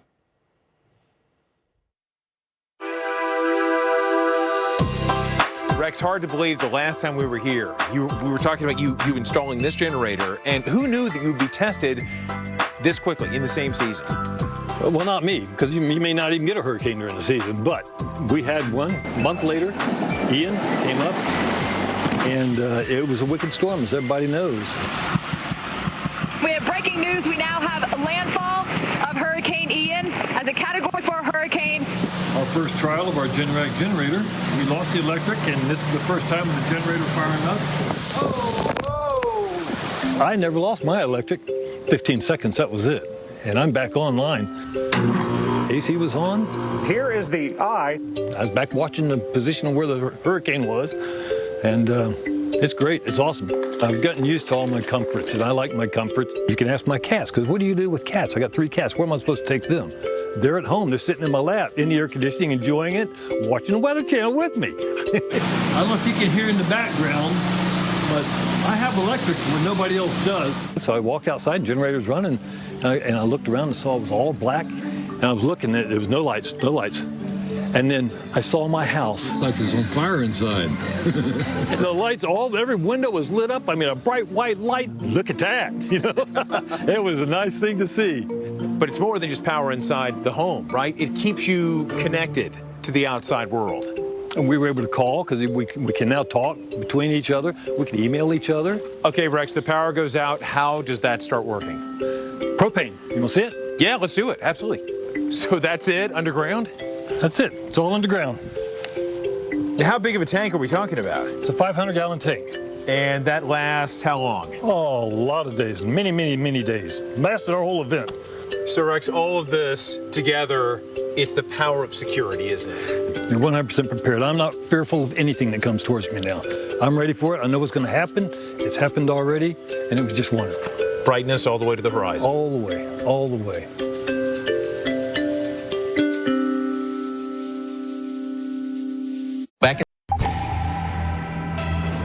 You're watching the Weather Channel. We are tracking Idalia here, and this is a live look at Cedar Key, Florida, and this is going to look dramatically different tomorrow. A lot of this will be underwater. Catastrophic impacts with life-threatening storm surge expected along a huge stretch of Florida's west coast, including here in Cedar Key, all the way up to Florida's Big Bend, and about 20 miles north of there is where I'm standing, here in Tallahassee, the state capital. I'm meteorologist Chris Warren. We are tracking multiple impacts across, eventually, multiple states, including Georgia, where meteorologist Stephanie Abrams is right now reporting live from Savannah. Stephanie. Hey there, Chris, and hello to everyone at home that's watching us. This is really the final moments that you have to get prepared. Tomorrow is when the system will make landfall in the morning there along the Gulf Coast of Florida, and then as we head towards the afternoon, it's going to get through Valdosta, Georgia, and then eventually to us here in Savannah, and then to the Carolinas as well. Let's get the very latest with our hurricane expert, Dr. Rick Knabb. Dr. Knabb, let's see what time is it. 7:30. We'll have an intermediate update here coming in about a half hour. Yeah, and Steph, I think there's a decent chance the winds will come up a little bit based on what I've seen in the aircraft recon data, but it's just a matter of time. It's on a strengthening trend, and it is going to come ashore as a major hurricane here in the northeastern Gulf. Now, big question is, when do the tropical storm force winds arrive? Because that's when you need to be in your safe spot, need to be evacuated in these hurricane warning and tropical storm warning and storm surge warning areas for that matter. But look how those tropical storm warnings go all the way down, past Fort Myers, and this is the zone that we got. Look at the winds that we're seeing from the buoys offshore that have already been gusting 49 miles an hour, even this buoy just offshore. So what's happening on the coastline? Well, we've got this nasty band. This might have the first bona fide tropical storm conditions in it, and we haven't seen tropical storm force winds reported on the coastline just yet, but I think that is a matter of time. So I think that band right there, as it's coming into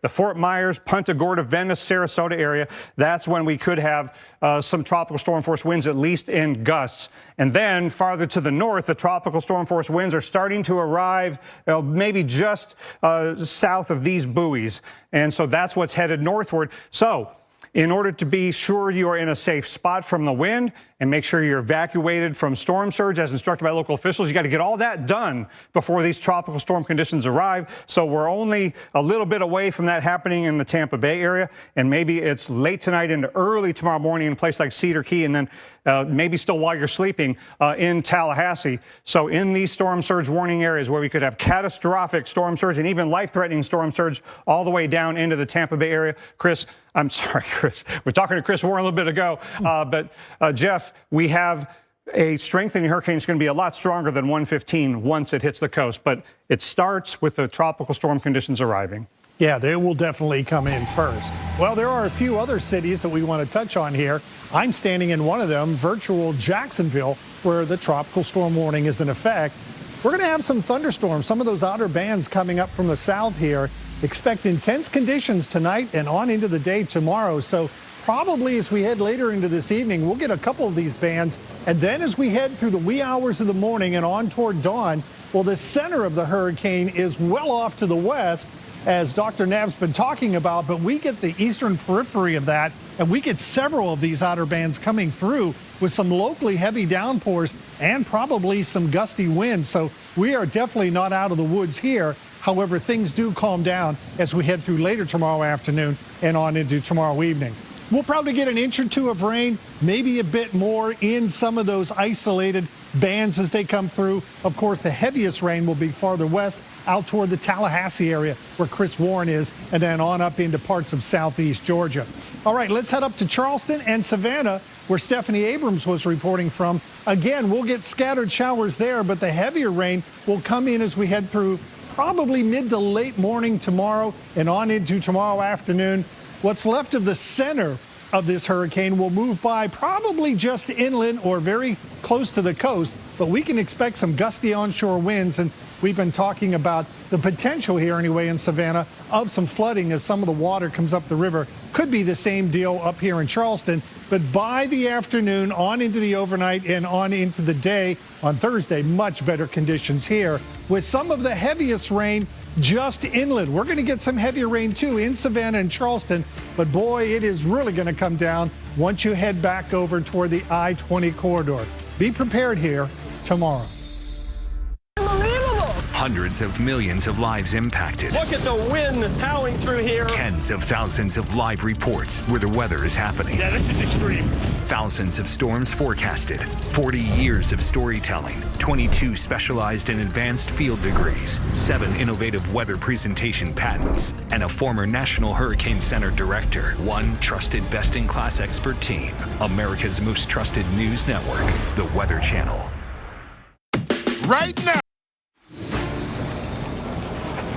Tracking what is expected to be a major hurricane, Idalia, here on the Weather Channel. I'm meteorologist Chris Warren live in Tallahassee, where there is a hurricane warning. We're about 20 miles away from the Gulf of Mexico, where close to where the storm is expected to make landfall.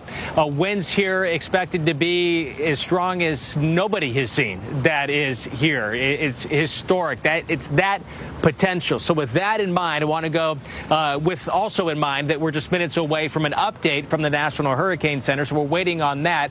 But I want to go to former director of the National Hurricane Center and our hurricane expert at the Weather Channel, Dr. Rick Knapp. And Dr. Knapp, still, some people want to know exactly where it's going. How strong is it going to be when it gets there? And with that in mind, are there any areas that could either benefit dramatically by where it goes in, or on the other side get the brunt of it, right? So, or is it just kind of all, it's generally going here, or is, you know what I'm trying to say? Is there a city that you're watching that could kind of go either way? Really kind of one of these, or really take the worst of it? Yeah, I think at this point, Chris, in all of the hurricane warning and storm surge warning areas, we need to assume we're going to get the worst, because it's so close to the event now. We can't, differentiate, who's going to get off the hook. If you're in the warning for wind, you got to shelter. If you're in the warning for storm surge, you got to have evacuated as soon as you can. So is it fair to say we're close enough that it doesn't matter if it goes 20 miles this way or 20 miles that way at landfall? Well, it'll matter in the end, but for preparing tonight, we don't know which way it's going to jog, so we have to prepare as if it's going to jog in our direction. That's essentially what we have to do. And so we've got to prepare tonight as if it's going to jog toward us and give us the worst of the wind and the worst of the storm surge. And right now we've got a Category 2, but I fear it's going to be getting stronger and reach Category 3. And I hope it doesn't get to 4, but that's at least a possibility before it comes ashore. Well within the hurricane warning area, but again, these are not just points on the map. We should be preparing for hurricane conditions throughout the hurricane warning area at the coast and inland. And again, it's going to get to 115 miles an hour overnight tonight, but by the time it makes landfall tomorrow morning, or late in the morning, it could be even stronger than that. So plan for a Cat 3 getting close to Cat 4, perhaps. And along with the catastrophic storm surge, we're going to have rain-induced flooding, and that will compound the flooding impact. And then, because it's moving along and coming ashore so strong, it's not going to lose a lot of its intensity as it goes northeastward. So the hurricane warnings go into southern Georgia, inland. Look how far inland the tropical storm warnings go in Georgia and South Carolina, and the warnings go all the way into North Carolina for wind. That means a lot of you are going to get long-lasting power outages, and those outages could extend all the way from central North Carolina down to Lake Okeechobee in Florida. And there'll be enough of a tropical storm on the Atlantic side to potentially produce life-threatening storm surge on the Atlantic coast side, and that will also be accompanied by heavy rainfall, induced flooding at the coast and inland. Let's check back with meteorologist Alex Wallace. He is live in Charleston, South Carolina, where again, Alex, I'm most concerned about the water impacts, and on that peninsula there could be a combination of saltwater and freshwater flooding impacts. Yeah, you said it, Dr. Nab. That is a big concern. We always talk about that being the concern with tropical cyclones. It's the water that is the concern. And no doubt about it, where I am here in the city market area, if you've ever visited Charleston, South Carolina, you've probably come to the city market. Vendors are here during the day. They've all gone home now, which is why behind me it looks pretty empty out there. But some of them are planning to come back tomorrow, even despite the fact that we'll be getting closer and closer to this storm coming on in across South Carolina. Some of them will be here, despite the fact that this is an area that is no stranger to flooding. In fact, we talked to one vendor earlier about just how bad it can get in this zone. Well, we've had it up to our tables before where we've had to sit on top of the table, and we just hang out till the water goes down the drains back here. And so we're here. We can be here for a couple of hours, depending on if the rain is continuing while we're sitting in here. But we've had it up to our knees, to the table. So it's very depending on, again, the king tide is one of the scarier ones because it's a really high tide. And then if we have all this rain coming, it is a big potential for us to flood downtown. No doubt that is a concern here in this general area. In fact, there are times where the water can get up above this zone. So we're talking up to my waist. In fact, we've been out here for the last, I'd say 2 hours or so. And just in that time frame, you can see some of the storm drains have already filled up. We've barely seen much in the way of rain, but remember, we're talking about some of those tides that have crept up. We've basically reached our high tide mark here. That in combination with Franklin that's been sending waves into the East Coast. Then we add the fact that we're approaching that full moon. That super moon is in place. So all of this is going to work around here to really increase that threat for the flooding. More on Idalia coming up. It's unbelievable. Hundreds of millions of lives impacted. Look at the wind howling through here. Thousands of storms forecasted. 40 years of storytelling. and a former National Hurricane Center director. One trusted best-in-class expert team. America's most trusted news network, the Weather Channel.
And remember, welcome back into the Weather Channel, that hurricanes are not just one center point. They are a very broad area of circulation. We all focus on that center because you have the worst weather where you have the eye wall. But this is Fort Myers, Florida. We have seen some water inundation with that push around the east side of the storm. And this is why we have those surge advisories from Southwest Florida up towards Tampa. And then, of course, the advisories are going to get a lot higher as you go up to Appalachia Bay, where we anticipate the first ever major category hurricane, which would be 3 or higher, coming into Appalachia Bay and making landfall there along the Florida coast, going into places like Perry, Valdosta, over into Georgia, and here eventually into Savannah. Savannah, as you can see tonight, I mean, we got people enjoying it's a beautiful evening. Usually it's so humid. It's actually bearable. There's a lot of people just watching all the big ships go by. We have a lot of freight ships coming through, but everything has been pretty much business as usual. We still have the shops are open, restaurants are open. We did speak to someone earlier who said they anticipate all the shops to be closed tomorrow. We will be here to let you know if that is true or not, but we really haven't seen a lot of preparation. I do think one of the biggest issues that we could have here for the most people would be power outages, as this looks like it'll be a tropical storm as it's over us, perhaps Category 1 if it holds itself together. But of course, once it's off of the water, then it starts to not only lose its strength, but also that wind field actually stretches out as it comes on ashore and gets deeper on land. So let's talk a little bit more about that with Dr. Nab. Dr. Nab, you over the ocean, these get a nice tight eye wall and eye, and then once they hit the land, that wind field can really expand, and it's going to combine with that front coming through. So it's kind of a double whammy with this one. Yeah, it's not all about the strength of a system. It's about the size, and it's about the vulnerability of the land that it is coming ashore into, and the shape of the coastline, and how shallow the water is as you go a distance away from the coastline. And that is the big problem with the Appalachia Bay area. We could get well above 9 feet of saltwater flooding above normally dry ground on Cedar Key. You're looking at C Street here, and this could be completely inundated with water that would go way above your head. In fact, 2 or 3 of you, depending on how tall you are. We could get 10 to 15 feet of saltwater flooding above normally dry ground here on Cedar Key. And this is a little island that's just offshore from a stretch of coastline where the storm surge could go blocks miles inland from the Gulf shoreline. So, this is a really new way of us showing you just how high that water could get. When these numbers from the Hurricane Center come in and they say 10 to 15 feet of storm surge flooding, that's above normally dry ground. So this depiction shows you how water above 9, above 10, above 12, 13, or 14 feet could look like. A place like Cedar Key, likely, Steph, to be completely inundated by salt water, and then that water then continues across the Gulf shoreline and goes blocks and miles inland across that marshy area and then on to normally dry ground where people live. So that's why people have been told to evacuate and go to Bronson, where they have some shelters that you can stay in. And it's not just about that water rise. Now, Dr. Knapp, what that doesn't even show you is that if you get a landfall in Cat 3 on top of that, those buildings are going to have roofs ripped off. They might not be standing there anymore. So it's the surge and the wind combined there as well. Oh, absolutely. Sometimes after a major hurricane like this is going to be in all likelihood, it's tough to determine what was damaged by water versus what was damaged by wind and what happened first. But storm surge like this is capable of completely wiping out structures. Water can move and take structures off their foundations in a catastrophic storm surge situation that this could be. Now, we also have to realize that there's going to be life-threatening storm surge on either side of that highest zone. We could have 3 to 5 feet of saltwater flooding in some of this area that could include St. George Island, and look at how high it could get into the St. Mark's area. And then you go on the other side of Appalachia Bay, we still could somewhere in this zone have 6 to 9 feet of saltwater flooding at its highest if it hits at high tide. But in Tampa Bay area, some spots could get as high as 4 to 6 feet of saltwater flooding above normally dry ground. And then again, here's Cedar Key, and look how far inland these evacuation zones go, and look how far inland the high water of up to 9 feet or above 9 feet in the red of saltwater flooding above normally dry ground. Time is running out to evacuate, as officials have instructed.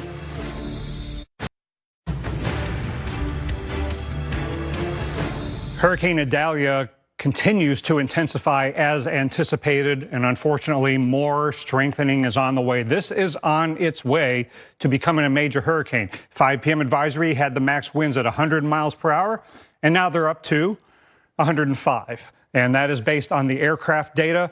And again, Category 3 on the Saffir-Simpson hurricane wind scale starts at 115 miles an hour, so we're only 10 miles an hour away from that.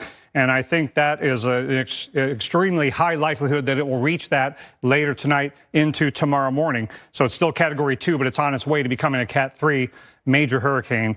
And it's still moving north at 16 miles an hour. Now, forward speed can be a double-edged sword. The faster forward motion lessens the duration of wind and rain and so forth. I don't like Category slow systems, but moving north that quickly shortens the time frame for us to complete our preparations so that we're safe, evacuated, sheltering in a structure safe from the wind. But also, once it comes ashore at that forward speed, it's going to hold on to more of its intensity and bring those stronger winds farther inland. So taking a look at both the NOAA hurricane hunters that got the winds in the past hour or so as they came up from the south to the north, and then the Air Force hurricane hunters in there as well.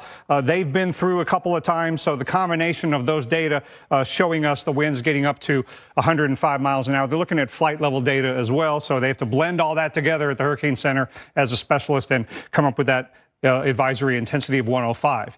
Now, the hurricane warnings extend way outside the cone because of the size of the system, and could still come in either the left or right side of the cone or somewhere in between. But again, because of that forward speed, it's going to bring those hurricane warnings, those hurricane conditions all the way across the Florida border into Georgia before it becomes a tropical storm. And we do have this really nasty band on the eastern side that's not far off of Fort Myers Beach and Sarasota. That could have some tropical storm conditions in it. And we've got some lightning in the eye wall, but these outer bands are really prolific lightning producers, and they're going to have some really strong winds in them as well. So gusting to 32 at Venice.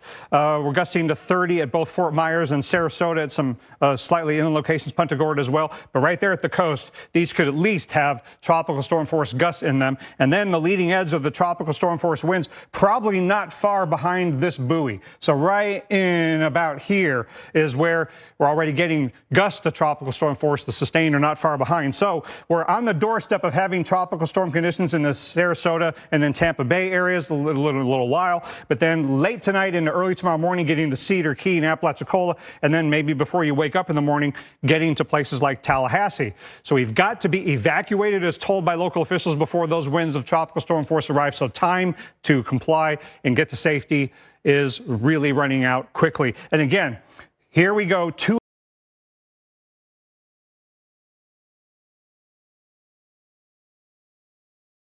flooding And then we pick it up tomorrow with those winds going pretty far to the east as still a tropical storm.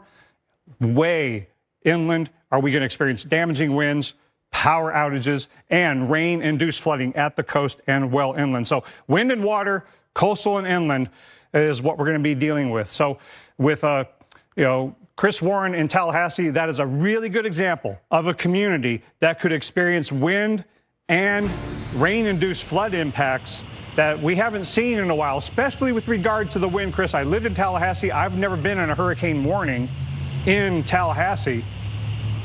The trees, the power lines are a bad mix. Yeah, and they're prepared, but the Tallahassee National Weather Service did say that, what do you compare this to? Nothing. Saying no one has seen what is forecast to come here. So, Dr. Knabb, let's go back and talk about, we were working together, last night, and think now that it's been 24 hours. Has anything happened or didn't happen that has surprised you in the past 24 hours with Idalia? Unfortunately, no. It's kind of been strengthening kind of on the pace that we feared that it would, and it's not done yet. And one thing that has happened, Chris, though, we talked last night, you and I, about how, well, it could go to the right side of the cone, it could go to the left side of the cone. The exact track and intensity are still difficult to pin down. But in general, the track has shifted a little bit to the left. That has brought Tallahassee a little bit closer to where that cone is. So that is a concern that this is coming a little bit farther to the left and could bring stronger winds to Tallahassee than, say, if it was hugging the right side of the cone.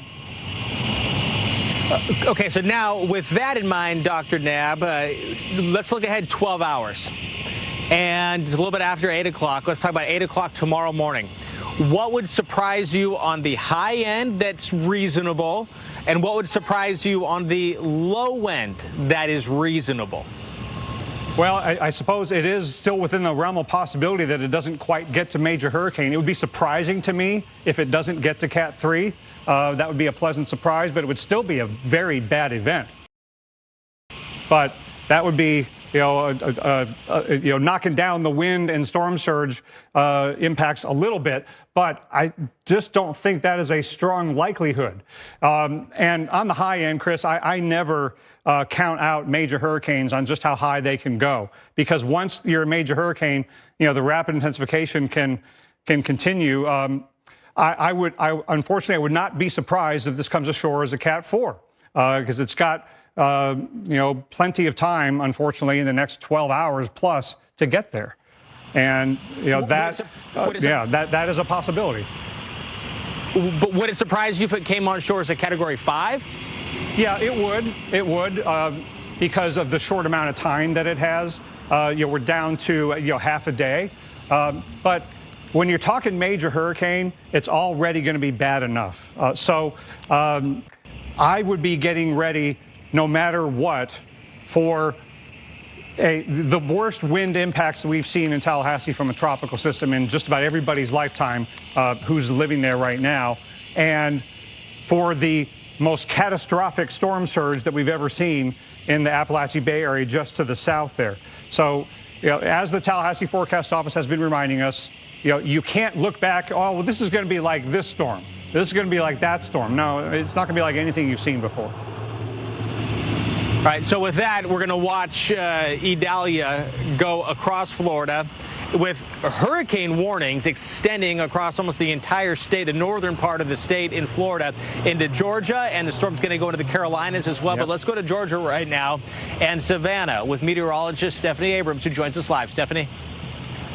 Yeah, Chris and Dr. Knabb, we'll get back to you in just a second. We want to give people an idea of what's going to happen here along the southeast coast. And today we've had that humid air. We've had a little bit of rain. And remember, there's a front coming that is going to push Idalia in our direction. So you're going to get the combo of these two systems raining out over us and, of course, causing the winds. Tomorrow, it will just go downhill from the morning. Really, the afternoon into the evening is when we are going to see the worst weather here into Savannah. Also, as you head inland from Savannah as well, it's not just a coastal event, and also into South Carolina and North Carolina, too. Winds could be 40, 50, 60, gusting to 70 miles an hour. That could take down trees. That could take out power. I think that will be one of the biggest issues for the most people in this part of the United States that are going to deal with really tropical storm Idalia probably at that point. And we will see the rain come in. I think that the flooding potential is there for people that, first of all, in Savannah, we're about 2 inches below average on rainfall. We could wipe that out in one felt swoop. But as it comes through into the evening hours, that's really the worst possible time for a storm to come through is during, nighttime when it's dark. You can't hear anything. It's a lot scarier. But we could see a half a foot of rain in the interior sections here. And then, of course, power outages could be tremendous. We did see some trucks with the buckets when we were coming into town for us today. So now is the last bit of the time to prepare this evening, because tomorrow things are going to get worse as the day progresses, including potentially that surge for us here. We are right on the Savannah River that goes right out to the Atlantic. And if you get that east wind, which we will get at some point, since the storm is coming from our south, you have a counterclockwise flow. So at some point, we're going to hit that sweet spot with that east wind, and that could push the water up. Places like Tybee Island, Hilton Head, all these places right along the shore. And don't forget, this area is super marshy. You have all these little inlets, all these little crevices, if you will, of water. And so if you get that wind direction pushing the water, you could, inland areas, actually even see some of that water rise where you might not expect it. So let's talk more about that. We'll bring back Dr. Rick Knabb with us, and also Chris Warren, to talk more about that surge, because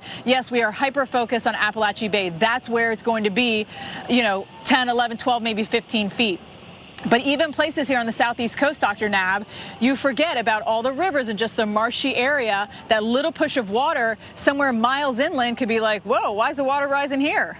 Yeah, and the local officials there, Steph, they know where the hot spots are that are most vulnerable to that 2, 3, or 4 feet of saltwater flooding. Not everybody's going to get it, but they know where the potential is there. They got the guidance from the Hurricane Center.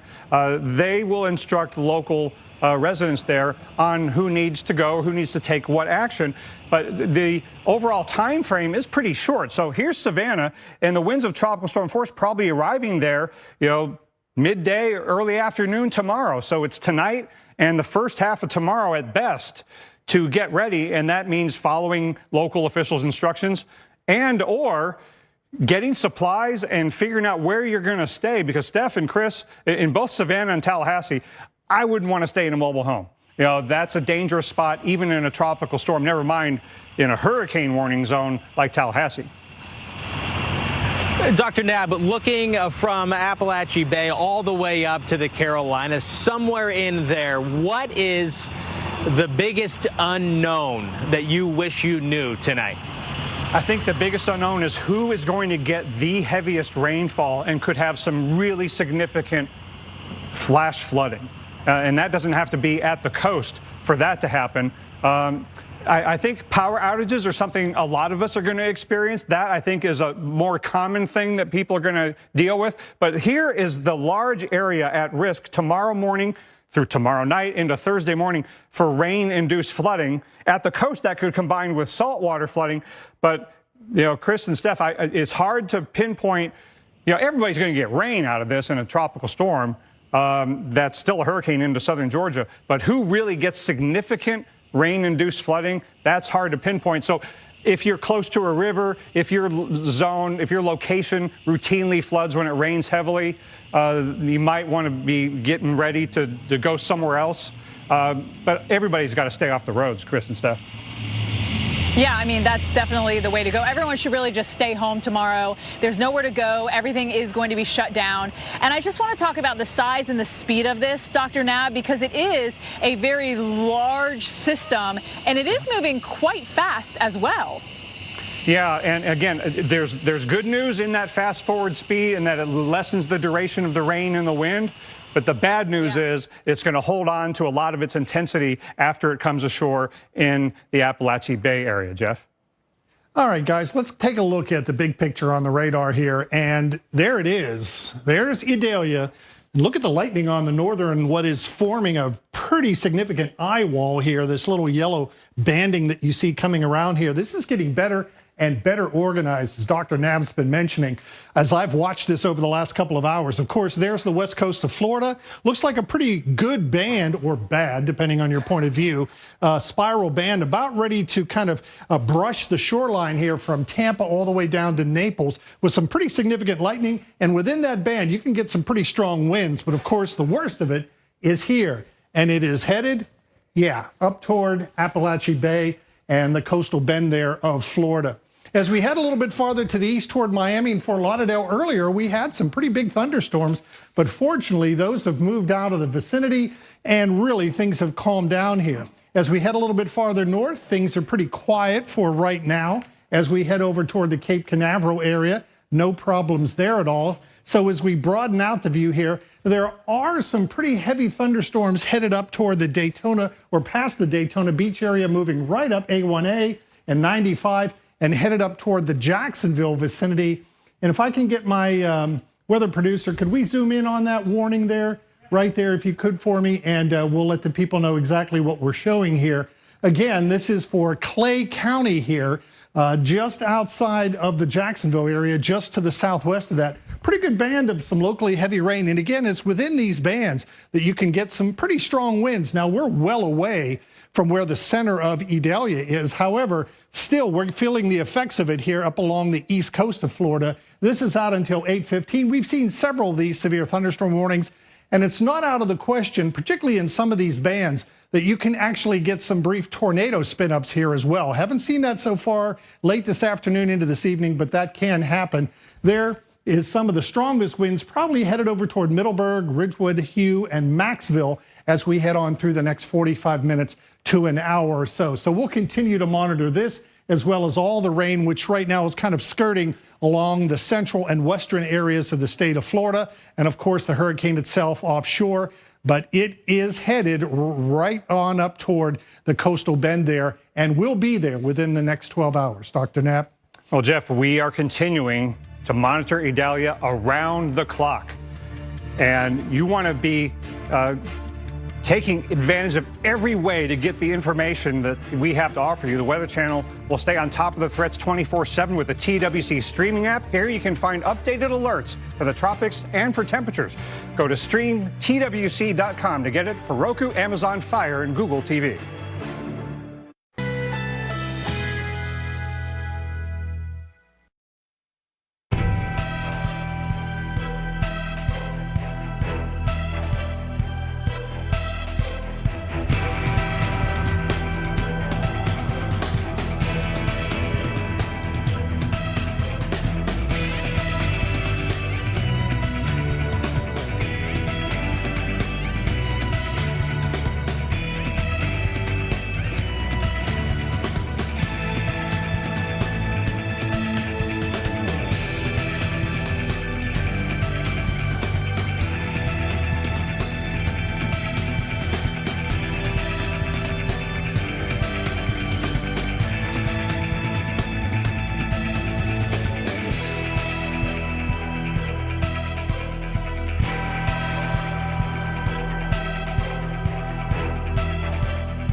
You can't stop a force of nature. This hurricane season, rely on one of your own. It's a fact. No other news network out there is trusted more than the Weather Channel. This is epic. Trusted to give you every advantage before the storm. Trusted to be there where and when you need us. Trusted to bring you every angle of the storm using landfall cams on our streaming TV app. Absolutely unbelievable. Because America doesn't trust hurricane season to just anyone.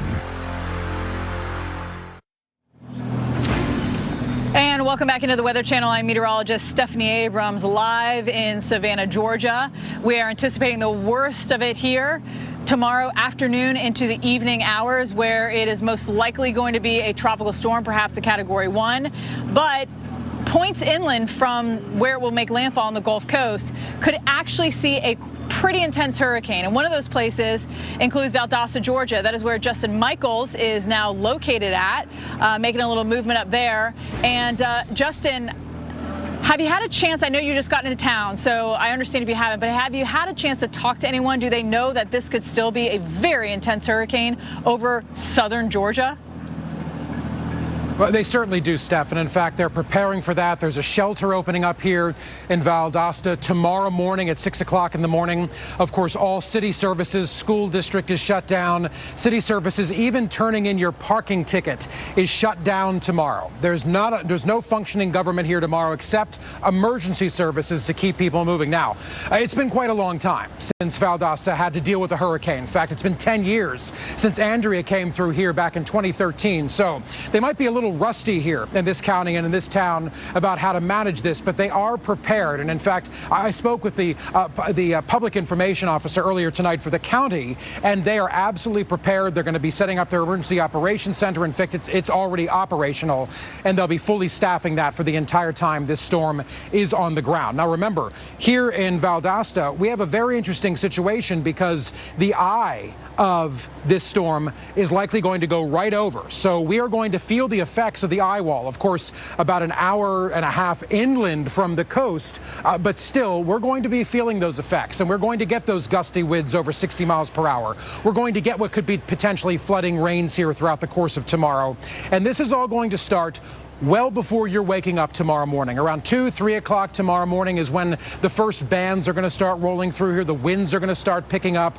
Then we have all day tomorrow before the rain finally putters out, and then the winds later tomorrow night. So tomorrow is a day where you want to have your plan in place. Tonight's the last night. Make sure you're going to the stores, Steph. Make sure you're being prepared. Make sure your family knows what to do and where to go. All the flashlights have batteries, and you have that plan in place just in case the worst does happen, Steph, because as that eye wall and the eye goes over this town, we also have that risk for severe weather. So people here are prepared. They're just waiting for it all to start. Steph, now to you in Savannah.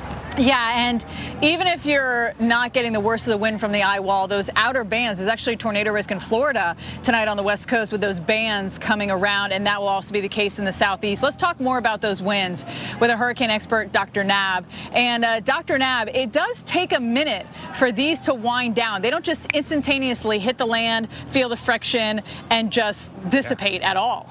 Yeah, especially when they're moving pretty quickly and coming ashore so strong at Cat 3 or maybe even 4, moving at 16 miles an hour plus. It's going to hold on to a lot of its intensity as it goes northward. So it's a Cat 2 now, but it could be a Cat 3, maybe even 4 when it comes ashore, and then weaken after that. So look at how far inland the hurricane warnings go in Florida, and then you got the tropical storm warnings up into Georgia and South Carolina. So this has a really nasty band in it right here that could have tropical storm conditions in it. And that is going to be kind of the first really nasty wind on the mainland of Florida. We had some 50-mile-an-hour gusts in the Keys earlier today. So that could be capable of taking out some power in some spots. And then the winds of tropical storm force are probably up in here in that northern band, and they'll be arriving in Cedar Key maybe 2 a.m., maybe Tallahassee around 5 a.m. And then look at tomorrow how the winds of tropical storm force march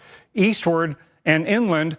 Again, how far inland that hurricane warning goes. It's still a hurricane as it goes near over Valdosta and past there. And then look at how far inland and up the coast the tropical storm force winds go. All of that to say a lot of you are at significant risk for widespread power outages, and a lot of you, even outside of that zone, could have power outages. That is so important to plan ahead for. And if you're in Valdosta or other places and you don't have all the supplies to get through a power outage that could last a long time, or if you have people who need power for life-sustaining medical equipment, please make those plans and get the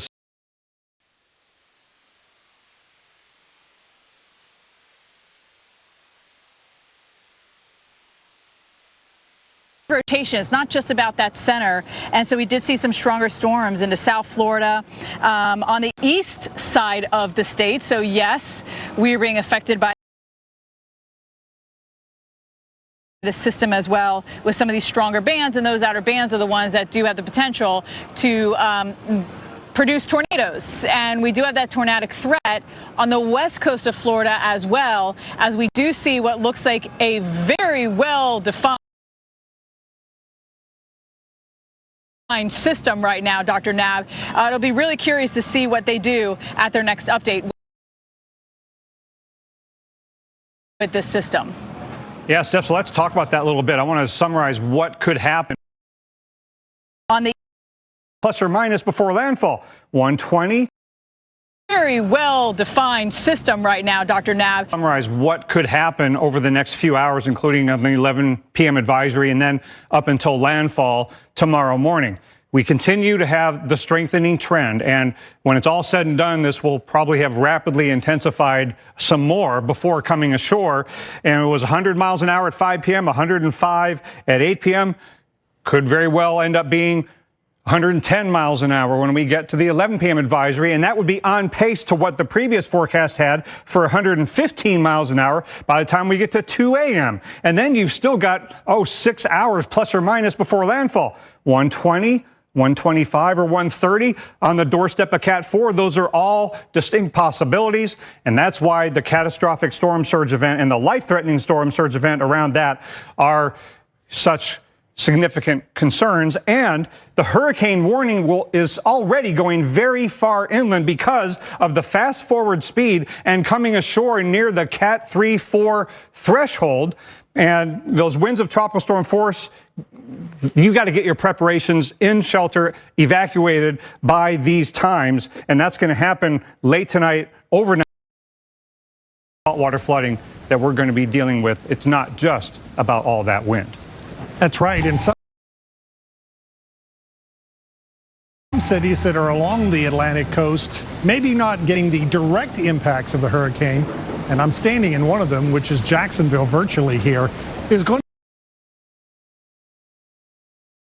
be getting some of those outer bands. You just showed the one moving into the Tampa area. Well, we're going to be talking about some of that moving into the Jacksonville area. In fact, we've already had one or two pretty big thunderstorms move just through the Jacksonville area. But look what may be coming our way again as the center of the hurricane is out here in the Gulf. We're going to be on the east side of that, and some of that on the east side is going to rotate through our area as we head through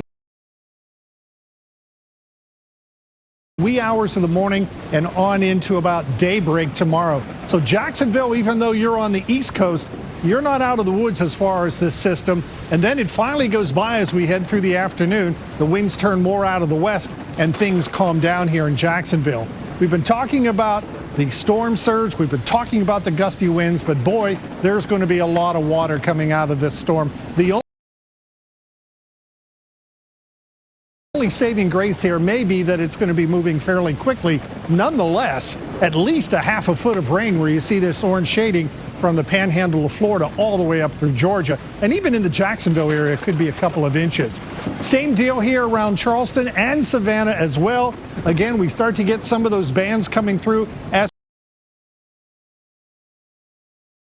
we head through the late morning tomorrow here and on through the noon hour. You can see the center of the rotation probably moving maybe close to Savannah, if not just inland. Same for Charleston, with the heaviest rain, we think, on the northern edge of this. And then finally by tomorrow afternoon into tomorrow night and on into Thursday, things quiet down. But heavy rain can be expected here as well, particularly just away from the coast, maybe over a half foot.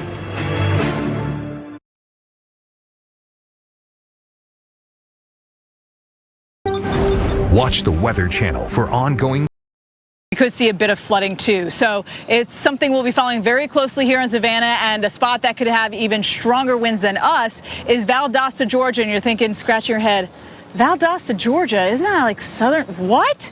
Yes, the storm will come in Appalachia Bay and then make its way towards Justin Michaels, which is not a place, Justin, that I typically think, oh, Valdosta, Georgia, somewhere I need to know about hurricanes.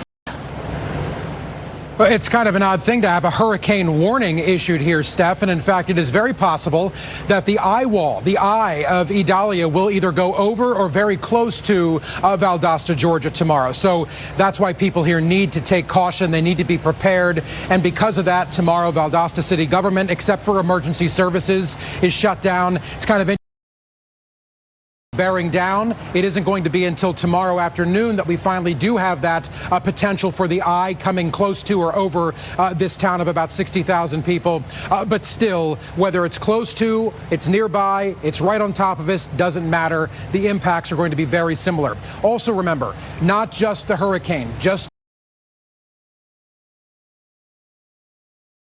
early.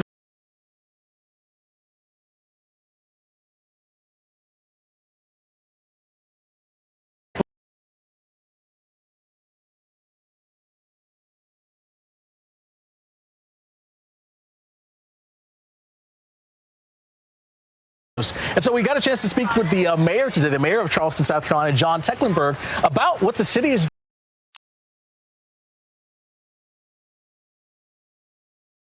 doing. Vehicles operated by our fire department. All of our public service workers are either on duty or on call. So we'll be fully prepared to take whatever comes. We prepare for the worst, but we're hoping for the best. Absolutely. Hoping for the best. That is all you can do at this point, but you also can prepare